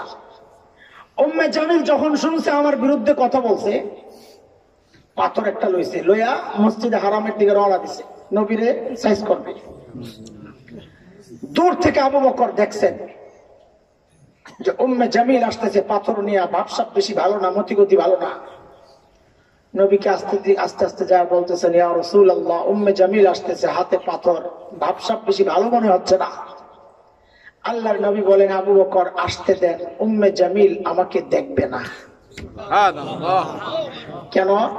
কারণ নবী আলাইহিস সালাম কোরআন শরীফ তিলাওয়াত করতেছিলেন, আর আল্লাহ তো নবীকে জানায়া দিবেন, সূরা বনী ইসরাঈলে আসছে, ফাইযা ক্বরাতাল কুরআন জাআলনা বাইনাকা ওয়া বাইনাল্লাযীনা লা ইউমিনুনা বিল আখিরাতি হিজাবান মাসতুরা। নবী আপনি যখন তিলাওয়াত করবেন তো আপনার মাঝে আর বেঈমানদের মাঝে আমি নিরাপত্তা পর্দা ঢেলে দিব, তারা আপনাকে দেখতে পাইবে না। উম্মে জামিল তো হাতে পাথর নিয়ে খালি খোঁজে, আবু বকর তো ভাবসাব দেখে বুঝছে নবীর কথাই ঠিক আছে, বুঝে পায় না। আইসাই বলে, আবু বকর তোমার বন্ধু কই? তা আবু বকর কয়, চালাক মানুষ, এখন যদি কয় আমি জানি না তো মিথ্যা কথা হয়। আবু বকর আস্তে করে মেরাই দিছে, কয় খুঁজে দাও। কি কয়? খুঁজে দেখো। কয় শুনলাম তোমার বন্ধু বলে আমারে মন্দ বলছে। আবু বকর কয়, আল্লাহর কসম আমার বন্ধু জিন্দেগিতে কাউরে মন্দ বলে নেই। এখন মুফাসসিররা লেখেন, আরে নবী তো তাব্বাত ইয়াদা শোনাইছে, এর মধ্যে তো এর বউর কথাও আছে, তো নবী শোনায় নাই মানে কি এটা? তো আবু বকরের উদ্দেশ্য বলে, আবু বকর বড় চালাক। আবু বকর চালাকি করছেন এখানে চতুরতার সাথে, চতুরতা না বিচক্ষণতার সাথে আবু বকর বলছেন আল্লাহর কসম আমার বন্ধু বলে নাই, কারণ সূরা লাহব তার বন্ধুর কথা না, এটা তো আল্লাহর কথা। হিজরতের সময় নবী আর আবু বকর পালাইতেছেন। সুর গুহায় 3 দিন অবস্থানের কারণে খবরটা বহুদূর পর্যন্ত ছড়ায় গেছে। দইরা দিলেই 100, কত মানুষ তো পাগল হয়ে চারদিকে ছড়ায় গেছে, ধরে দে। বহুদূর পর্যন্ত যারা চিনে না তারাও খুঁজতেছে। এমন এক কাফেলার সামনে নবী আর আবু বকর আর একজন পথ প্রদর্শক গাইড ধরা পড়ছে, কিন্তু তারা চিনে না, নবী আবু বকররে চিনে না। কিন্তু নবীকে যেভাবে আগলায়া রাখতেছে একটু সন্দেহ লাগছে। আবু বকরকে জিজ্ঞেস করছে, এই মান হাযার রাজুল মাক, তোমার সাথে এই লোককে? এখন আবু বকর যদি বলে আমি জানি না, লা আদরি, তো মিথ্যা হয়, আবু বকরের সিদ্দিক কাটা যায়। আর যদি বলেন হাযার রাসূলুল্লাহ, তিনি আল্লাহর রাসূল, তাহলে নবী ধরা পড়েন। আবু বকর বড় বিচক্ষণ, বুঝাইতেছি যে আবু বকর ব্যাককল না। এই জায়গায় নগদে আবু বকর কি জবাব দিলেন? আহা, রিওয়ায়াতে আসছে আবু বকর জবাব দেন, হাযার রাজুল ইয়াহদিনি, ইনি একজন মানুষ আমাদের রাস্তা দেখায়। তো পাবলিক মনে করছে পাহাড়ি রাস্তা তো চিনে না, এই লোক দেখায়, কিন্তু আবু বকর তো নিয়ত করছেন ইয়াহদিনি ইলাল জান্নাহ, তিনি আমাদের জান্নাতের রাস্তা দেখায়। বিচক্ষণতা এটা, ব্যাককল না আবু বকর। হযরত ওমর যখন বললেন, আবু বকর আমার সারা জিন্দেগীর আমল আমি আপনাকে দিতে চাই, আবু বকর টেনশনে পড়ে গেছেন। ওমর নিশ্চয়ই কোনো ঘাপলা আছে। আস্তে করে আবু বকর বলেন, ওমর সারা জিন্দেগীর আমল তো দিবেন, কিন্তু একটু ছোট্ট করে বলেন তো আমার কি দেওয়া লাগবে, আমি কি দিত? ওমর বলেন, আবু বকর আপনি পেরেশান হবেন না, বেশি কিছু জানো না। বলে কমটাই বলেন নাকি? বলে আবু বকর হিজরতের সময় নবীর সাথে ওই সুর গুহায় যে 3 রাত কাটাইছেন, আবু বকর ওই 3 রাত আমাকে দিয়ে দেন না, আমি আমার সারা জিন্দেগীর আমল আপনাকে দিয়ে দিব। বুঝার জিনিস, মনোযোগ আছে আপনাদের? এই সূক্ষ্ম কথা মনোযোগ ছাড়া বোঝা যাবে না। ওমর কি বুঝলেন গোমর, যে ওই 3 দিন নিজের জীবনের সব আমলের চেয়ে 3 দিনের দাম বেশি। কি এমন পাইছেন এখানে? কি পাইছেন? হালুয়া? আর এটা বুঝতে হইলে গুহার ভিতরে একটু ঢোকা লাগবে, ঢুকবেন তো ইনশাআল্লাহ। সুর গুহা নাম শুনছেন না? নবী আলাইহিস সালাম আর আবু বকর মক্কা থেকে পালানোর সময় যেই জায়গায় 3 দিন লুকায়া ছিলেন, কেন? এটা কৌশল, যেন সবাই খুঁজতে খুঁজতে দূরে দূরে জায়গা নিরাশ হয়ে বাড়িতে আসে, এই ফাঁকে আসতে বাইরে হয়ে যাবে। এটা কৌশল। আল্লাহর হাবিব আর আবু বকর গুহার ভেতরে, কাফেররা গুহার মুখের সামনে দিয়ে হাঁটা চলা করে। আবু বকর পা দেখতেছেন আর টিক টিক করতেছে, কলিজা হারে নিচের দিকে তাকাইলে তো দেখে ফেলবে। এরে দোস্ত, আবু বকরের এই টেনশন নিজের জন্য না, নবীর জন্য। কার জন্য বলেন? আবু বকররা কোনোদিন নিজের জন্য টেনশন করেন না। আরে আবু বকরের কথা কি বলবো, আবু বকরের ছোট্ট মেয়ে আসমার কথা তো আগে শোনো। ছোট্ট বাচ্চা। আল্লাহর হাবিব আর আবু বকর সুর গুহায় ভেতরে। সুর গুহা দোস্ত 10 তলা 15 তলা উঁচু, কোনো পাহাড়ের নাম না। 2টা গুহা, একটা গাড়ে হেরা, হেরা গুহা, যেখানে ওহী আসছে সর্বপ্রথম, ওইটাও অনেক উঁচা। কিন্তু আমি উঠছি, ভিতরে ঢুকছি, নামাজ পড়ছি, মন চাইছে সুর গুহায় একটু উঠবো, কিন্তু যতবার পাহাড়ের নিচে যায় উপরের দিকে তাকাই, উপরের মানুষগুলারে যখন দেখি পিঁপড়া, সাদা পিঁপড়ার লাইন, আমার দ্বারা সম্ভব না। এখন তো পাথর কাইটা কাইটা সিঁড়ি বানাইছে, কিন্তু তখন তো সিঁড়িও ছিল না। এক পাথর থেকে লাফ দিয়ে আরেক পাথর, আরেক পাথর থেকে আরেক পাথর, এইভাবে উঠতে হইতো। ওই সময় ওই ছোট্ট আসমা, হযরত আবু বকরের মেয়ে ছোট্ট আসমা, বকরি চড়ানোর বাহানা করে করে কোরসায় করে করে নিয়ে বাবা আর নবীকে খাবার দিয়ে আসতেন। এই জন্য নবী মায়া করে হযরত আসমাকে ডাকতেন, যা তুমি তাকা কোরসাওয়ালি, মায়া করে ডাকতেন। আল্লাহর হাবিব একদিন লক্ষ্য করলেন হযরত আসমার কপাল ফেটে রক্ত ঝরছে। নবী জিজ্ঞেস করলেন, আসমা কোথায় পড়ে গেল রে, কপালে কেন রক্ত? আরে হযরত আসমা বলেন, ইয়া রাসূলুল্লাহ, আমি কোথাও পড়ে যাই নাই, আসার সময় রাস্তায় আবু জেহেলের হাতে পড়েছিলাম। আবু জেহেল ধরে বলে, আসমা তোমার নবী আর বাবা কোথায় আছে তুমি জানো? জলদি বলো, নাইলে তোমাকে মেরে ফেলবো। ইয়া রাসূলুল্লাহ, আমি আবু জেহেলকে জানায়া দিলাম, আবু জেহেল আপনি আমাকে মারবেন না কি করবেন আপনার ব্যাপার, কিন্তু নবী আর বাবা কোথায় আছে আমি জানি, কিন্তু বলবো না। ছোট্ট বাচ্চা। ইয়া রাসূলুল্লাহ, এই কথা বলার সাথে সাথে আবু জেহেল আমাকে এমন একটা থাপ্পড় মারলো, আমি ছিটকে যায় পাশের পাথরে যায় পইরা আমার কপালটা ফেটে গেছে। আমি যখন সোজা হইয়া দাঁড়াই, আবু জেহেল এসে আমার গলা টিপা ধরছে, এই আসমা নবী কোথায় বল। ইয়া রাসূলুল্লাহ, আমি আবু জেহেলকে জানায়া দিছি, আবু জেহেল আমি আমাকে আপনার হাওয়ালা করে দিলাম, আপনি আমাকে মেরে ফেলেন, কিন্তু জেনে রাখেন আমি নিজেকে আপনার হাওয়ালা করতে পারলেও আমি কোনোদিন আমার নবীকে আপনার হাওয়ালা করব না। ছোট্ট বাচ্চাও নিজের কোনো টেনশন নাই, কার টেনশন? আরে তারা তো নবীর দেখা মহব্বত করছেন। 1400 বছর পরের এই যুবক গুলা নবীর না দেখে যে মহব্বত করে, তো বোঝা যায় এই মহব্বত এত এত এত শক্তিশালী মহব্বত। কত শক্তিশালী! এই যে কদিন আগে হেফাজতের মিটিং এ মিছিলে ফ্রান্স দূতাবাস ঘেরাওতে আমি বড় অবাক হয়েছি। ট্রাকে তো আমরা তো দেখতেছিলাম বহু যুবক, এক সময় আমার মাথায় ঘুরতে এগুলা, আমি নিজের শুধরাইছি। বহু যুবক সুন্নতের ড্রেস নাই, দাড়ি নাই, কিচ্ছু নাই, মিছিল করতেছিলাম। আমি দাও না আশিক রাসূলের কি অবস্থা, সুন্নত মানে না, হ্যাঁ আশিক রাসূল, আমি এটা চিন্তা করছি। কিন্তু ওই দিন আমার মাথায় এটা আসছে যে এইটা আমার ঠিক হয় না বলাটা। কেন? এই অধিকার তার আছে। কেন? বহু বাচ্চা আছে মা বাবার নাফরমান, অবাধ্য আছে না সমাজে? বহু বাচ্চা আছে বাবা মার কথা শুনে না, কিন্তু ওই বাচ্চাটার সামনে তার বাবার একটা গালি দিয়া দেখেন তো, তার মার একটা গালি দিয়া দেখেন তো, ছেড়ে দিবে? আমি বাবা মার কথা শুনি না, তাই বলে আমার বাবারে তুই গালি দিবি, আমি বরদাস্ত করবো না। এরা হয়তো নবীর সুন্নত মানে না, কিন্তু নবীকে যেহেতু রাসূল হিসাবে স্বীকার করছে, নবীরে গালি দিলে এই দাড়ি ছাড়া যুবক গুলারও কষ্ট সহ্য হয় না, তারাও রাজপথে নেই মাসে কথা কন। ঠিক শুধু তাই না, আমি তো কথা বলে বুঝি, জেনেছি কত বাচ্চারা এসে দেখা করে আর বলে, হুজুর খালি একটা ডাক দেন না কেন আপনারা? আমি তো ডাক দেওয়ার দায়িত্ব তো আমার না, বলে ডাক দিয়ে শুনেন আল্লাহ নবীর ইজ্জত রক্ষায় হুজুর যদি এই কল্যাণটা দিতে পারতাম আমার কলিজা ঠান্ডা হইতো।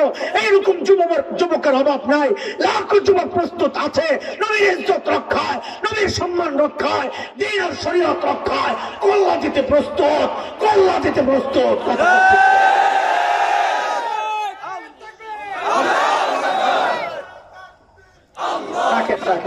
স্লোগান তো আগে যা দেওয়ার দিচ্ছেন, এখন আর লাগবে না। হযরত আবু বকরের টেনশন নিজের জন্য না, কার জন্য? আল্লাহর হাবিব আরাম করতেছিলেন, ঘুমায়াছিলেন, ঘুম থেকে উঠে দেখেন আবু বকরের চেহারার মধ্যে চিন্তার ছাপ। নবী জিজ্ঞেস করেন, আবু বকর এত টেনশন কেন আপনার, কি হয়েছে বলেন? হযরত আবু বকর বলেন, ইয়া রাসূলুল্লাহ একটু উপরের দিকে তাকায়া দেখেন, লাউ আন্না আহাদাহুম ইয়ানজুরু ইলা কাদামাইহি, তাদের যে কেউ একজন যদি বুহার মুখের দিকেও না তাকায়, শুধু নিজের পায়ের দিকে যদি তাকায়, তাইলেও তো আমাদেরকে দেখে ফেলবে। দেখেন দেখেন আল্লাহর হাবিব হযরত আবু বকরকে অভয় দিচ্ছেন। আবু বকর আপনি কি মনে করছেন গুহার ভেতরে খালি আমি আর আপনি আর আমাদের সাথে কেউ নাই? আপনি এটা মনে করছেন? না আবু বকর, না, আমি আর আপনি একা না, আমাদের সাথে আল্লাহ আছেন। সাথে কে আছেন? নবী বলেন নাই আপনার সাথে আমি আছি, আপনি ডরায়েন না, এটা বলছেন। কাজে আমাদেরও স্লোগান ঠিক করা লাগবে। পোলাপান যে স্লোগান দেয়, মামলা এগিয়ে চলো, আমরা তোমার সাথে আছি, তুই থাকলে কি হবে রে? আল্লাহ যদি না থাকে, আল্লাহ থাকলে তোর না থাকলেও চলবে। বলতে হবে এগিয়ে চলো, আল্লাহ তোমার। কত উল্টা পাল্টা স্লোগান দেয় বলা হয় না, আবেগের ঠেলায় জিহাদ জিহাদ জিহাদ চাই, জিহাদ করে কথা কয় না, বাঁচতে চাই। তুই বাঁচতে চাইলে জিহাদে যাবি কি জন্যে? আবার কাফনের কাপড় পরে, কাফনের কাপড় পরে গেছে মিছিলে, মিছিল করে কি জিহাদ জিহাদ জিহাদ চাই, জিহাদ করে বাঁচতে চাই। বাঁচতে চাইলে তুই কাফনের কাপড় পরছিস কি জন্য? মুসলমান জিহাদে যাবে বাঁচার জন্য না মরার জন্য, কথা কয়। ইচ্ছা যদি আসে গাজী হিসাবে সেটা আল্লাহর ইচ্ছা, কিন্তু আমরা বাঁচার জন্য, পালানোর রাস্তার জন্য আমরা জিহাদে যাব না। যেদিন যাব নিজেকে শেষ করার জন্যই যাব। তবে শেষ করার আগে কমপক্ষে 10টা, খালি যাই মরে গেলে মরার আগে কমপক্ষে ইনশাআল্লাহ ইনশাআল্লাহ মনে রেখো। আমি করে তুই আবার এক কাম করে ফালাই রাস্তায় দৌড় মেরো না। আয় আল্লাহ, এই যে নবী বললেন আবু বকরকে, আবু বকর আপনি ঘাবড়ায়েন না, আল্লাহ আমাদের সাথে আছে। এটা আল্লাহর এত পছন্দ হয়েছে। আল্লাহ তাআলা কোরআন আল কারীমের সূরা তাওবার একটা আয়াতের টুকরা বানায় নাযিল করে দিয়েছেন। ইয হুমা ফিল গার ইয ইয়াকুলু লিসাহিবিহি লা তাহজান ইন্নাল্লাহা মা'না। দুইজন যখন গুহা, একজন যখন তার সঙ্গী, নবী যখন আবু বকরকে বললেন, আবু বকর লা তাহজান, পেরেশান হয়ে না, ইন্নাল্লাহা মা'না, আল্লাহ আমাদের, বলেন না আল্লাহ আমাদের সাথে আছে। আমার বলেন আল্লাহ আমাদের সাথে আছে। ওমর কয় সারছে কাম, আমি সারা জিন্দেগি আমল করে কই ঢুকলাম কই গেলাম। আবু বকর 3 দিন থাইকে তো কাম বাগায় ফেলছে, বহু দূর গেছে। কেমনে এটা বুঝার জিনিস, আলেমরা খুব সহজে বুঝবেন, আপনাদের বুঝতে একটু সময় লাগতে পারে, আমি সহজভাবে বলার চেষ্টা করবো ইনশাআল্লাহ। হযরত ওমর চিন্তা করছেন, সারা জিন্দেগি আমল কইরা আমার লেভেলটা আমি কোন পর্যন্ত উঠাইছি, নবী আমারে কি স্বীকৃতি দিয়েছেন, নবীর মূল্যায়ন কি আমার ব্যাপারে। তো হাদিস নবী বলেছেন, লাউ কানা বাদি নবিয়্যুন লাকানা উমর, আমার পরে যদি কেউ নবী হতো তো কে হতো? ওমর। বলেন তো আবার, আমার পরে যদি কেউ নবী হতো তো ওমর চিন্তা করছেন নবীর সাথে আমার সম্পর্কের লেভেলটা কি হইলো। নবী বলতেছেন আমি আগে আর ওমর, আমি আগে আর ওমর। আলেমরা বলেন এক শব্দে যে নবীর সাথে ওমরের সম্পর্ক বাদিয়াতের, আগে আর পরের সম্পর্ক। এটা হলো আমার সারা জিন্দেগির আমলের মূল্যায়ন। আবু বকর 3 রাত থাইকায় আবু বকরের মূল্যায়ন কি? নবী বলেন আবু বকর ইন্নাল্লাহা মা'ানা, আপনার সাথে আমার সম্পর্কটা ওমরের মতো আগে আর পরে না, বাদিয়াতের না, মা'ানা মাইয়াতের, মানে পাশাপাশি পাশাপাশি। অর্থ কি দাঁড়াইলো? যে আমার পরে যদি কেউ নবী হতো তো ওমর হতো, আর আমার পাশাপাশি সাথে সাথে যদি কেউ নবী হইতো তো আবু বকর হইতো। ওমর বুঝছেন এই ওমর বুঝা কয় আবু বকর আমার সারা জিন্দেগির আমল দিয়ে দেবো, তোমার 3 দিন দাও। কারণ সারা জিন্দেগির আমল দিয়া আমার লেভেল হচ্ছে বাদিয়তের লেভেল, আগে আর পরে। আর 3 দিন তুমি কারবার বাগাইছো, এখন তোমার সম্পর্ক মাইয়তের পাশাপাশি। আমার সারা জিন্দেগি লাগবে না, 3 দিন দাও। এই খবরও আবু বকরের তো নাই, কথা কয় না। এটা ওমর বুঝছে, আবু বকর বুঝেন নাই। আরে কথা বলে না, এতক্ষণ না বুঝাই আসলাম, আবু বকর ব্যাক করল না, ভুলে গেছে। হযরত আবু বকর কি জবাব দিছে, ওরা আজীব জবাব, কলিজা ছিঁড়ে যায়। আমি সর্বপ্রথম যখন জীবনের 7-8 বছর আগে হবে বেবি, আবু বকর এই জবাবটা যেদিন পড়ছি, ওয়াল্লাহি ওয়াল্লাহি ওয়াল্লাহি আল্লাহকে সাক্ষী রেখে বলতেছি, আবু বকর এই জবাবটা পড়ার সাথে সাথে আমি কেঁদে ফেলেছি, সাথে সাথে। যে কি মানুষ তারা। আবু বকর কি জবাব দিলেন, ওমর কি বলো ভাই, এই 3 দিন যদি তোমারে দিয়ে দেই আমার আর থাকে কি, জীবনে আর করছি কি, এই তো আমার সালাম। এই মালিক আবু বকর বলে জীবনে কিচ্ছু করে নাই, এই 3 দিন বলে পুঁজি আবু বকরের। আমি আপনি কি করে আশা করতেছি জান্নাত পাবো বলেন তো? আবু বকর কি না করছেন নবীর জন্য, কি না করছেন। হিজরতের সময় নবী দরজা নক করছেন, সাথে সাথে দরজা খুলে গেছে। নবী তো অবাক হয়ে গেছেন, আবু বকর আপনি ঘুমান নাই? বলি ইয়া রাসূলুল্লাহ, ওই যে 6 মাস আগে বলছিলেন আবু বকর আল্লাহর হুকুম আসলে বাইর হইতে পারে, আপনাকে সাথে নিব। ইয়া রাসূলুল্লাহ, ওই দিন পর থেকে আর কোনোদিন এই পিঠকে বিছানার সাথে লাগাই নাই, দরজারে বালিশ বানায় দাঁড়ায় ঘুমাইছি। কেন? কখন আপনি আইসা নক করবেন, আস্তে আস্তে যদি দেরি হয়, আপনার যদি কোনো বিপদ আসে, এই জন্য আমি দরজারে ছাড়ি নাই রাত্রে। ওই আবু বকর জীবনের কিচ্ছু রাখে নাই, ধনী মানুষ ছিলেন, নবীর জন্য খরচ করতে করতে করতে করতে নিঃস্ব হয়ে গেছেন, কিচ্ছু নাই। মসজিদে নববীতে বসে বসে কাঁদতেছেন আর দোয়া করতেছেন, কাঁদতেছেন, দোয়া করতেছেন। সাহাবায়ে কেরাম বলে, দেখি তো আবু বকর কি দোয়া করে। কাছে আইসা শুনতেছে আবু বকর কাঁদতেছে আর দোয়া করতেছে, আল্লাহ আপনার নবী আমার কাছে চান, আমি দেই, সমস্যা নাই, কিন্তু আমার লজ্জা লাগে, খারাপ লাগে। কেন? দেওয়ার সময় নবীর হাতটা নিচে চলে যায়, আমারটা উপরে যায়, আমার সহ্য হয় না।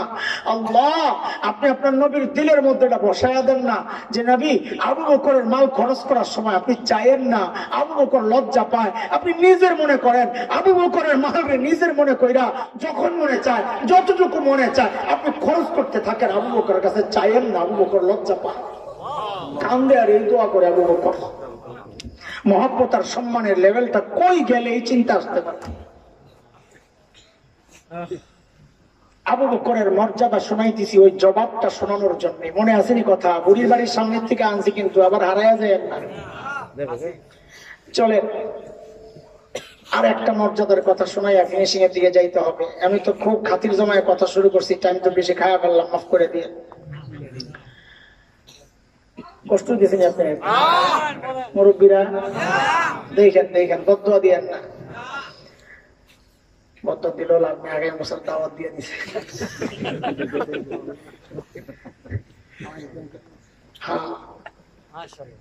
তাবুকের যুদ্ধ চলে, নবী আলাইহিস সালাম চাঁদা চাইছেন সাহাবায়ে কেরামের কাছে,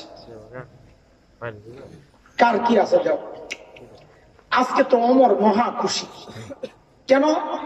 চাঁদার ব্যাপার আসছে তো, আবু বকর আসি কি দিব কি, আজকে ওমর খুশি, আজকে জিতে যাবে। ওমরের ঘরেও যে খুব বেশি কিছু আছে ব্যাপারটা এমন না, কিন্তু আবু বকরের চেয়ে বেশি। ওমরও তো গরিব হয়ে গেছে। দুপুর বেলা একদম ভর দুপুর, আমরা তো বলি কাঠ ফাটা, সেই দুপুরে কাঠটা গেল পুকুরে না। আরবের দুপুরে কাক আর পুকুরে যাওয়া লাগবে না, সিদ্ধ হয়ে যাবে। আরবের দুপুর এত তাপ। সেই দুপুরে হযরত আবু বকর মসজিদে নববীর আঙ্গিনায় হাঁটতেছেন, এই মাথায় যায় একবার, ওই মাথায় যায় একবার, উদ্ভ্রান্ত। হযরত ওমর আসছেন, আয়েশা দেখেন আরে আবু বকর এই রুটির মধ্যে হাঁটতেছে কেন? কিরে দোস্ত এইভাবে হাঁটেন কেন আপনি?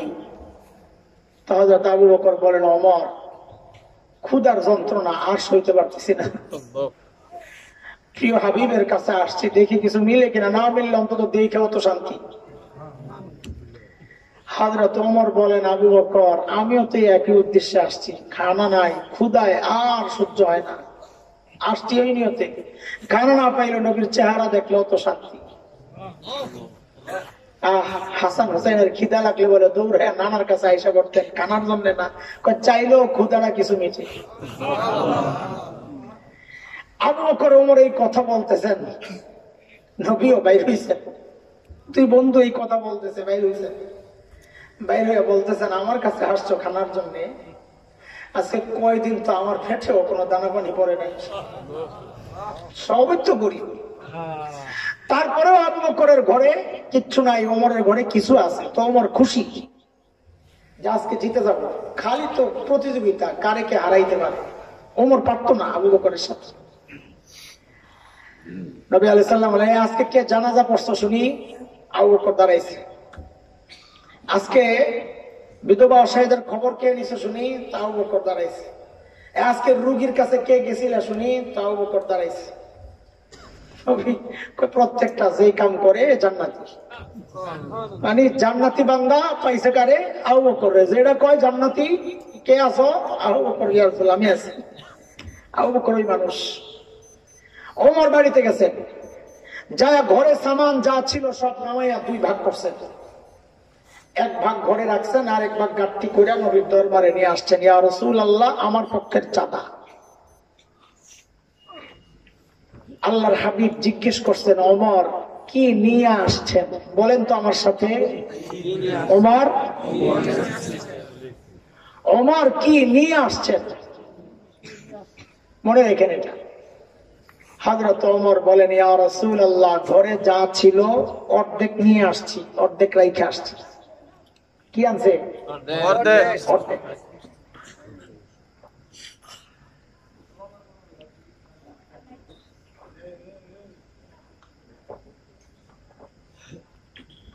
আল্লাহ রাসূল আচ্ছা ঠিক আছে। এবার আবু বকরের অপেক্ষা, নবীও করতেছেন, ওমরও করতেছেন। নবী তো হারে, আমার আবু বকর না জানি কি আনে। ওমরও অপেক্ষা করতেছে, আজকে একটা মিছিল হবে, একটা ভাব আর কি। আমি বলতেছি এমনি যে ওমরের ভিতরে মনে হয় এরকম একটা ভাব যে আজকে একটা স্লোগান হবে, জিতিল রে জিতিল, ওমর জিতিল। সাইয়েদনা আবু বকর আসতেছেন, নবীও তাকায় রয়েছেন, ওমরও তাকায় আছে। হাতে ছোট্ট একটা পুটলি, আবু বকরের হাতে ছোট্ট একটা পুটলি। বর্ণনার আকৃতি থেকে যতটুকু বোঝা যায় যে ওই পোটলার ভিতরে গায়ের জামা কাপড় গুলা নাই তো কিচ্ছু, গায়ে যে জামা কাপড় ছিল ওইটা ঢুকাইছে। প্রশ্ন আসবে তো, নেনটা আসতেছিল না, চট পরে আসতেছে চট। রেওয়ায়াতের এই অংশটুকু দুর্বল, আমরা খেয়ালত করবো না, আপনাদের সামনে বলে দিব এই অংশটুকু দুর্বল, বাকি জাল কথা না। দুর্বল আর জাল এক জিনিস না, যায়েফ আর জাল হাদিস এক জিনিস না। আপনাদেরকে বিভ্রান্তিতে ফেলায় মানুষ। ঘটনা বলার ক্ষেত্রে, ফজিলত বলার ক্ষেত্রে দুর্বল হাদিসও গ্রহণযোগ্য, এটা মুহাদ্দিসদের কথা। সেই জন্য বলতেছি, না হয় আপনাদেরকে বলতাম না। আবু বকরের গায়ে চট, খেজুর গাছের কাটা দিয়া বুতাম বানাইছেন সাইয়্যিদনা আবু বকর সিদ্দিক রাদিয়াল্লাহু আনহু। নবী আলাইহিস সালামের সামনে হাজির করছেন, ইয়া রাসূলুল্লাহ, আমার চাঁদা। আল্লাহর হাবিব জিজ্ঞেস করতেছেন, আবু বকর ঘরে কি রেখে আসছেন? কি জিজ্ঞেস করছেন? ওমরকে কি জিজ্ঞেস করছিলেন বলেন? ওমর বলছেন অর্ধেক আনছি, অর্ধেক রাখছি। আবু বকরের বেলায় নবী আস্তে করে প্রশ্নটা ঘুরাইয়া দিচ্ছেন, আবু বকর ঘরে কি রেখে আসছেন? ওমর কয়, কারবারটা দেখছো, আমি তো আজকেও হাইরা গেলাম। যদি আমার মতো প্রশ্ন করতেন তাহলে তো জিততে চাইতাম যে আবু বকর কি নিয়ে আসছেন। তা আবু বকর কই, এই যে ছোট্ট পোটলা, তা আমার পোটলার চেয়ে ছোট পোটলা এটা। কিন্তু নবী তো আবু বকর ওইটা জিজ্ঞেস করেন নাই, করছেন আবু বকর ঘরে কি রাইখা আসছেন। এর মানে হইলো আজকেও জিতাই দিছে দোস্তরে, আমি তো অর্ধেক রাইখা আসছি, আবু বকর কিছু রাইখা আসছে বইটা মনে হয় না। আবু বকর কি জবাব দিলেন? আরে আবু বকরের জবাব তো পরে শোনো, আগে আবু বকরের ছোট্ট বাচ্চা মেয়ের জবাব তো শোনো। আসমা কি পরিবার আল্লাহ বানাইছেন, আল্লাহু আকবার। আবু বকরের নবী যখন হিজরত করে মদিনার পথে, আবু বকর তো সম্পদ যা ছিল, সোনা মুদ্রা যা ছিল সব গাট্টি করে নবীর সাথে নিয়ে নিছে। আবু বকরের বাবা আবু কুহাফা রাদিয়াল্লাহু আনহু তখনও মুসলমান হন নাই। মক্কা বিজয়ের দিন মুসলমান হয়েছেন আবু বকরের বাবা। আবু বকরের সাথে একটু গন্ডগোল, মুসলমান যেহেতু হয় নাই, আবু বকর বেঈমান হয়ে গেছে, ধর্মহীন হয়ে গেছে, মানে ওনাদের ভাষা বিধর্মী হয়ে গেছে আবু বকর, এই জন্য একটু লাগালাগি। কিন্তু আবু বকর চলে যাওয়ার পর নাতিপুতির জন্য একটু তো মায়া লাগে। আমার আম্মা বলতেন, আসলের চেয়ে লাভের মায়া বলে বেশি। যারা ব্যবসা করে এরা দেখবেন আপনার দোকানে বয়ে বা খাওয়াইবো, কিন্তু লাভ ছাড়বো না, মূলধন শেষ করবো, কিন্তু লাভ ছাড়বো না। এটা হলো বলে আসলের চেয়ে লাভের মায়া বেশি।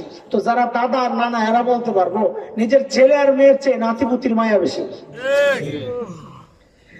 আবু কুহাফার দিলের মধ্যে নাতিপুতির মায়া। আবু বকর চলে যাওয়ার পর মাথায় আসছে, আরে এগুলোর জানি কিছু দিয়া গেল কিনা, কি খায় আল্লাহ জানে, কেমনে চলে।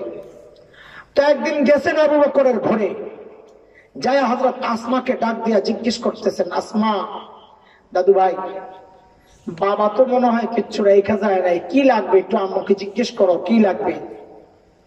হযরত আসমা ছোট্ট জবাব দিচ্ছেন, দাদু ভাই আপনি টেনশন করেন না, আব্বা যাওয়ার সময় যথেষ্ট পরিমাণ রেখে গেছেন। আবু কুহাফা চলে গেছে, কিছু দূর যাওয়ার পর আবু কুহাফার মাথায় আসছে যে আরে আমার ছেলেকে তো আমি চিনি, এই যে লেভেলের পাগল তার বন্ধুর জন্য কিছু রাইখা গেছে মনে হয় না। এই কথার ভেতরে কোনো পেশ আছে। আবার আসছে আবু কুহাফা, আয়েশা হযরত আসমাকে জিজ্ঞেস করতেছে, দাদু ভাই বাবা যে রাইখা গেছেন যথেষ্ট পরিমাণ, ওই যথেষ্ট পরিমাণ কি কি রেখে গেছে? হযরত আসমা বলেন, দাদু ভাই আপনি টেনশন করেন না, আব্বা যাওয়ার সময় আল্লাহ আর তার রাসূলকে রেখে গেছেন, আমাদের জন্য এগুলোই যথেষ্ট। ওই পিচ্ছি মেয়ের জবাব যদি এটা হয় তো বাবা আবু বকরের জবাব কি হইতে পারে? সাইয়েদনা আবু বকর জবাব দেন, ইয়া রাসূলুল্লাহ, আসার সময় ঘরের যে খেজুর পাতার বেড়া, ওই বেড়াগুলির থাপড়াইয়া থাপড়াইয়া আসছি। কেন? কারণ মাঝে মধ্যে সুই গেঁথে রাখতাম, যেন একটা সুই পর্যন্ত বেড়ার মধ্যে আটকায় না থাকে, ওই সুইটা যেন আমার কোন মুজাহিদ ভাইয়ের কাজে আসে। ওগো আল্লাহর রাসূল, ঘরের মধ্যে একটা সুই পর্যন্ত রেখে আসি নাই, কেবল আল্লাহ আর তার রাসূলকে রেখে আসছি। এরে বন্ধুরা আমার, সাইয়েদনা আবু বকরের মর্যাদা শুনাইতেছি। জিবরাইল আমিন হাজির, নবীকে সালাম দিয়ে বলতেছেন, ইয়া রাসূলুল্লাহ, আল্লাহ আবু বকরকে সালাম পাঠাইছেন। আমি আপনি ইবাদত করি কাকে খুশি করার জন্য? জিবরাইল আমিন প্রশ্ন করতেছেন, ইয়া রাসূলুল্লাহ, আল্লাহ জানতে চেয়েছেন, আল্লাহ জানতে চেয়েছেন, আল্লাহ তো আবু বকরের উপর রাজি, আল্লাহ তো আবু বকরের উপর রাজি, আল্লাহ জানতে চেয়েছেন আবু বকর আল্লাহর উপর রাজি কিনা। এই কথা শুই না আবু বকর হাউমাউ করে কান্না শুরু করছেন, ইয়া রাসূলুল্লাহ, আমি আমার মালিকের উপর রাজি, ইয়া রাসূলুল্লাহ, আমি আমার মালিকের উপর রাজি। আবু বকরের মর্যাদা শুনাইতেছে। কেন? যে আবু বকরের ওজন কত এটা বুঝলে ওই জবাবের ওজনটা বুঝে আসবে। মনে আছে নি কথা? চলেন যাই বুড়ির বাড়ির সামনে, বহুত ঘুরছেন আপনারা। ওই যে বুড়ির বাড়ির সামনে গভীর রাত, হযরত ওমর যখন জিজ্ঞেস করলেন, আবু বকর এই গভীর রাতে আপনি কেন আসছেন কাজ করার জন্য, আমরা কি নাই আবু বকর? হযরত আবু বকর কি জবাব দিলেন, ওমর আসো তো ভাই, কিন্তু আমি কি আমার আখিরাত কামাই করব না? আমি কি আমার আখিরাত কামাই করব না? আমার আর আপনার জন্য কথাটা খুব স্বাভাবিক, আবু বকরের জন্য কথাটা স্বাভাবিক না। এত বড় মানুষ আবু বকর, তার বলে এখন আখিরাত কামাইয়ের বাকি রয়েছে, এই জন্য গভীর রাতে যায় বুড়ির বাড়ির কাজ করে। কি চিন্তা ঢুকছে আখিরাতের। সাইয়েদনা ওমর কত বড় মানুষ। এক হাদিস তো শুনাইলাম ওমর সম্পর্কে, নবী বলেছেন, লাউ কানা বাদি নবিয়্যুন লাকানা ওমর, আমার পর কেউ নবী হলে ওমর হতো। এটা কত বড় মর্যাদা। ওমর সম্পর্কে নবী বলেছেন, ওমরু ফিল জান্নাহ, ওমর জান্নাতি। আমি আপনি হকের উপর চললে কি বলে লোকটা হকপন্থী নাকি? ওমর সম্পর্কে নবী বলছেন উল্টাটা, দারাল হাক্কু হাইসু দারা, ওমর যেদিকে যায় হক তার পেছনে পেছনে যায়। ওমর হকপন্থী না, বরং হক ওমরপন্থী। কোরআনের বহু আয়াত হযরত ওমরের চাওয়া অনুযায়ী আল্লাহ নাযিল করছেন। এত বড় মর্যাদা ওমরের। আল্লাহর হাবিব জান্নাত থেকে ঘুরে এসে দুনিয়ায় এসে বলেছেন, আরে জান্নাতে আমি আমার উম্মত ওমরের বাড়িটা দেখছি, কি যে সুন্দর বাড়ি, আমার মন চাইছিল একটু বাড়ির ভেতরে ঢুকি, না জানি ভেতরটা কত সুন্দর, কিন্তু আমি ঢুকি নাই। ওমরের আত্মমর্যাদার গায়রত প্রেস্টিজ সম্পর্কে আমি জানি, যদি ওমর অনুমতি ছাড়া ঢুকলে যদি মাইন্ড করে, এজন্য আমি ঢুকি নাই। কারণ কারো ঘরে অনুমতি ছাড়া তো ঢোকা নিষেধ। কোরআনের কথা, সূরা নূর, ইয়া আইয়ুহাল্লাযীনা আমানু লা তাদখুলু বুয়ুতান গায়রা বুয়ুতিকুম হাত্তা তাস্তানিসু ওয়া তুসাল্লিমু আলা আহলিহা। কারো ঘরে তো অনুমতি ছাড়া ঢোকা নিষেধ, এই জন্য আমি ওমরের ঘরে ঢুকি নাই।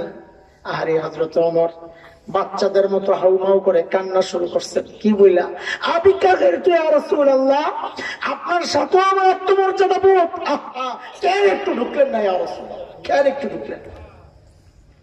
এত বড় মানুষ ওমর, সেই ওমরের আখিরাতের ফিকির কি?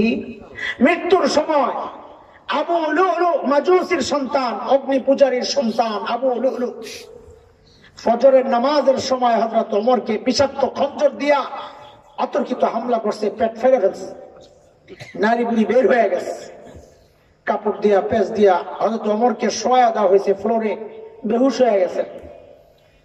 আব্দুল্লাহ ইবনে ওমরের কোলে মাথা অথবা অন্য কোনো সাহাবীর কোলে মাথা, একটু হুশ ফিরছে, হুশ ফিরার সাথে সাথে নামাজের খবর নিয়েছেন কি অবস্থা, পড়ছে কিনা। এই অবস্থায়ও দিনের ব্যাপারে তারা কত সিরিয়াস ছিলেন, এই অবস্থায়ও খেয়াল করলেন দরজার কাছে এক যুবক দাঁড়ায় আছে, তার পায়জামা বা কাপড় টাকনুর নিচে। এই অবস্থায় ডাক দিছে না, এই কাপড় টাকনুর উপরে ওঠা। এই অবস্থায় শেষ কি করলেন, কি মানুষ এরা, আস্তে করে কোল থেকে মাথাটা নিয়ে মসজিদে নববীর ফ্লোরে রাখছেন। ফ্লোরটা কি টাইলস করা, মোজাইক, পাকা, কি কি মাটি, মাথাটা নিয়ে মাটির উপর রাখছেন।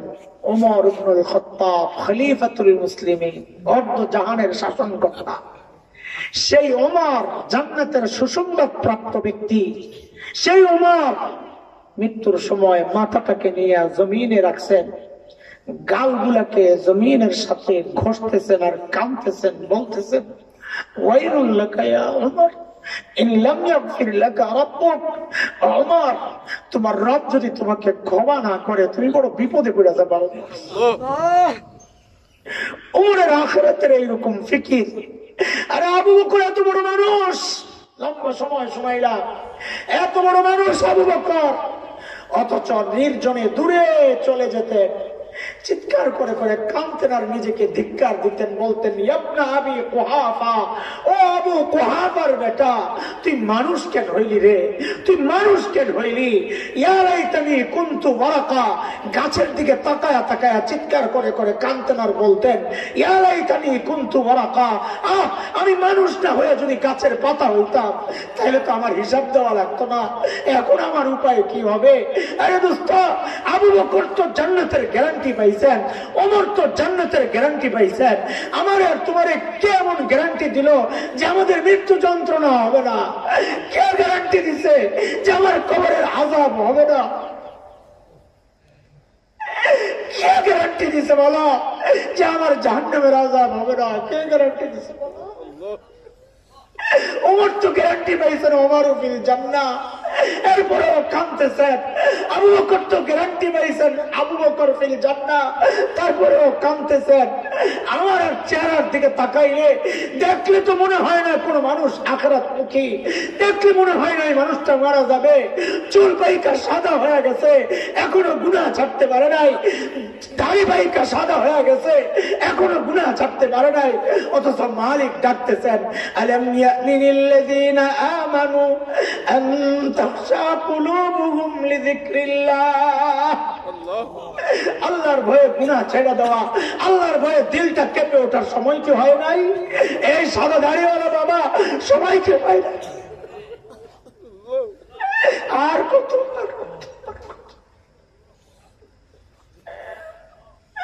কয়দিন সময় পাইবা তওবা করার জন্য?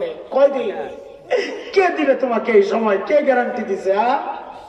ইমাম গাজালি তো এই জন্য বলেছেন এক মজলিসে, আরে কে জানি হইতে পারে এই মজলিসের কারো না কারো এমন আছে কেউ যার কাফনের কাপড় দোকানে চলে আসছে, এমন তো হইতে পারে। কালকে তো খবর পাইতে পারে ওই যে মাওলানা ওয়াজ করে গেছে হাসান জামিল দুনিয়ায় নাই। প্রস্তুতি কি আপনার? আরে প্রস্তুতি কি বলেন? আমার তো কোনো প্রস্তুতি নাই। আমি তো বলি মালিক আর একটু সুযোগ দাও, এখন নিলে আমি ধরা খায়া যাবো। আমল নামা শূন্য শূন্য। নিজেরা জিজ্ঞেস করেন কি পুঁজি আপনার, কি পুঁজি নিয়ে আল্লাহর সামনে দাঁড়াইবেন? হিম্মত আছে? কবরে প্রশ্নের জবাব দেওয়ার হিম্মত আছে মুসলমান? বলো। আল্লাহ তো এই জন্যই ডাক দিয়া মায়া করে বলতেছেন, ইয়া আইয়ুহাল্লাযীনা আমানুত্তাকুল্লাহ ওয়ালতানজুর নাফসুম মা কদ্দামাত লিগাদিন ওয়াত্তাকুল্লাহ। প্রত্যেকের চিন্তা করা উচিত আমার আখিরাতের জন্য আমি কি কামাই করতেছি। দাঁড়াইতে তো হবে, কোনো সন্দেহ নাই। মালিকের সামনে দাঁড়াইতে তো হবে, দাঁড়ানো ছাড়া তো বাঁচার উপায় নাই। দাঁড়ায় কি পেশ করবো? পুঁজি আছে কি, চালান কি বলেন? নিজের জিজ্ঞেস করেন, নিজেকে জিজ্ঞেস করেন। সারা জীবনটা হিসাব করলে কতক্ষণ মালিকের গোলামিতে কাটাইছেন, কতক্ষণ মখলুকের সাথে সম্পর্ক করে কাটাইছেন, নিজেকে জিজ্ঞেস করেন। অথচ একটা গাছ দাঁড়ায় দাঁড়ায় মালিকের তাসবিহ করতেছে, একটা কুত্তা চলতে চলতে রুকুর হালতে মালিকের তাসবিহ পড়তেছে, সাপ বিচ্ছু পিঁপড়া গুলা সিজদার হালতে মালিকের তাসবিহ পড়তেছে। পড়ে না শুধু এই জালেম মানুষগুলা, যাদেরকে আল্লাহ সর্বোচ্চ নিয়ামত দিয়েছেন, সর্বোচ্চ সম্মান দিয়েছেন, সর্বোচ্চ সুন্দর করে বানাইছেন, সময় দেয় না এই জালেম গুলা। আমার এই সময়ের টাইম ইউটিউব একটু ভাগ পায়, ভাগ পায় না আমার মালিক। আমার সময়ের একটু ভাগ আমার বন্ধু পায়, পায় না আমার মালিক। আমার সময়ের একটু ভাগ খেলোয়াড়রা পায়, পায় না আমার খালিক। আমার সময়ের একটু ভাগ আমার সন্তান পায়, পায় না আমার খালিক। আমার মালিক পায় না। দুনিয়ার সবাই টাইম পায়, অথচ ওই টাইম মালিকের দেওয়া টাইম, এই হায়াত মালিকের দেওয়া হায়াত, এই মাল মালিকের দেওয়া মাল। সবাই ভাগ পায়, ভাগ পায় না যিনি দিয়েছেন সেই মালিক পায় না। তারপরেও মালিক বলেন, সারাদিন গুনাহ করছস, কিচ্ছু বলি নাই। সকাল থেকে ডাকতেছি আসার জন্য, আসস নাই। ফজরে একবার ডেকেছি, আসস নাই। জোহরে ডাকছি, আসস নাই। আসর মাগরিব এশায় ডাকছি, আসস নাই। আমি কিচ্ছু বলি নাই। ঘুমাইছস সারা রাত, কিচ্ছু বলি নাই। আর কত ঘুমাইবি? শেষ রাতে মালিক দুনিয়ার আকাশে নাইমা আসেন, আইসা ডাকতে থাকেন, সারাদিন গুনাহ করছস, সারা রাত ঘুমাইছস, আর কত আমার থেকে দূরে থাকবি? আমি তোর কাছে চলে আসছি। আয় আমি মুস্তাগফির ফাগফির আলা, আয় আয় আয় আয় আয় আয়, মাফ চা, মাফ চা, আমি আসছি তোরে মাফ করার জন্য। মালিক যখন আইসা ডাইকা ডাইকা বলেন, আমি আসছি তোরে মাফ করার জন্য, আয় মাফ চা। আমি আসছি তোরে রিজিক দেওয়ার জন্য, আয় রিজিক চা। আমি আসছি তোকে বিপদ থেকে বাঁচানোর জন্য, আয় তুই আমার কাছে চা। ওই টাইমে মালিককে বৃদ্ধাঙ্গুলি দেখাই, সারা রাত সজাগ থাইকা যেই মালিক ডাকা শুরু করে তাহাজ্জুদের ওয়াক্তে, মালিককে বৃদ্ধাঙ্গুলি দেখাইয়া ওই টাইমে আমি যাই ঘুমানোর জন্য। পোড়া কপাল, আযাব আসবে না কেন? আরে হতভাগা, গজব আসবে না কেন? তাও তো আল্লাহ দিচ্ছেন না কেন? জানো কেন দেয় না? কারণ আল্লাহ বলেছেন এটা, ওয়ামা কানাল্লাহু লিয়ুআযিবাহুম ওয়া আনতা ফীহিম ওয়ামা কানাল্লাহু মুআযিবাহুম ওয়া হুম ইস্তাগফিরুন। নবী, যতদিন আপনি থাকবেন আমি আযাব দিব না, যতদিন ইস্তিগফারের আমল চলবে আমি আযাব দিব না। নবী নাই, কিন্তু বহু আল্লাহর বান্দা নবীর সুন্নতকে জিন্দা রাখছেন। বহু আল্লাহর বান্দা শেষ রাতে ইস্তিগফার পড়ে পড়ে জমিন ভিজাইতেছেন। তাদের ওসিলায় আমরা অপরাধীরা বাইচা যাইতেছি। শেষ রাতে মাদ্রাসার ছাত্ররা তিলাওয়াত করতেছেন, তাদের তিলাওয়াতের বরকতে আমার মতো গুনাহগাররা বাইচা যাইতেছে। আরে ভাই, আল্লাহর রাস্তে আখিরাতের জন্য প্রস্তুত হই ইনশাআল্লাহ। আজকে বয়ান শুরু করছিলাম ওই কথার জন্যই, যে আজকে এই যে নতুন মসজিদ যারা উদ্বোধন যারা করছেন এরা আখিরাতের সম্বল একটা জুগাইছেন। ওইটার থেকে কথা আগাইতে চাইছিলাম, ওই দিক দিয়ে শুরু করা হয় নাই। যারা এগুলো করতেছেন তারা আখিরাতের সম্বল জোগাইতেছেন। ওইটা আল্লাহ বলছেন আখিরাতের জন্য কি পুঁজি তোমার, এগুলো একটা পুঁজি। যারা আজকে দান করছেন এটা একটা পুঁজি। এই পুঁজি খালি বাড়াইতে থাকেন, পুঁজি খালি বাড়াইতে থাকেন যত পারেন। অবসর টাইম হাঁটতেছেন, মুখটা বন্ধ রাখার দরকার কি? আপনি হেঁটে হেঁটে বাজারে যাচ্ছেন, মুখটা বন্ধ রাখার দরকার কি?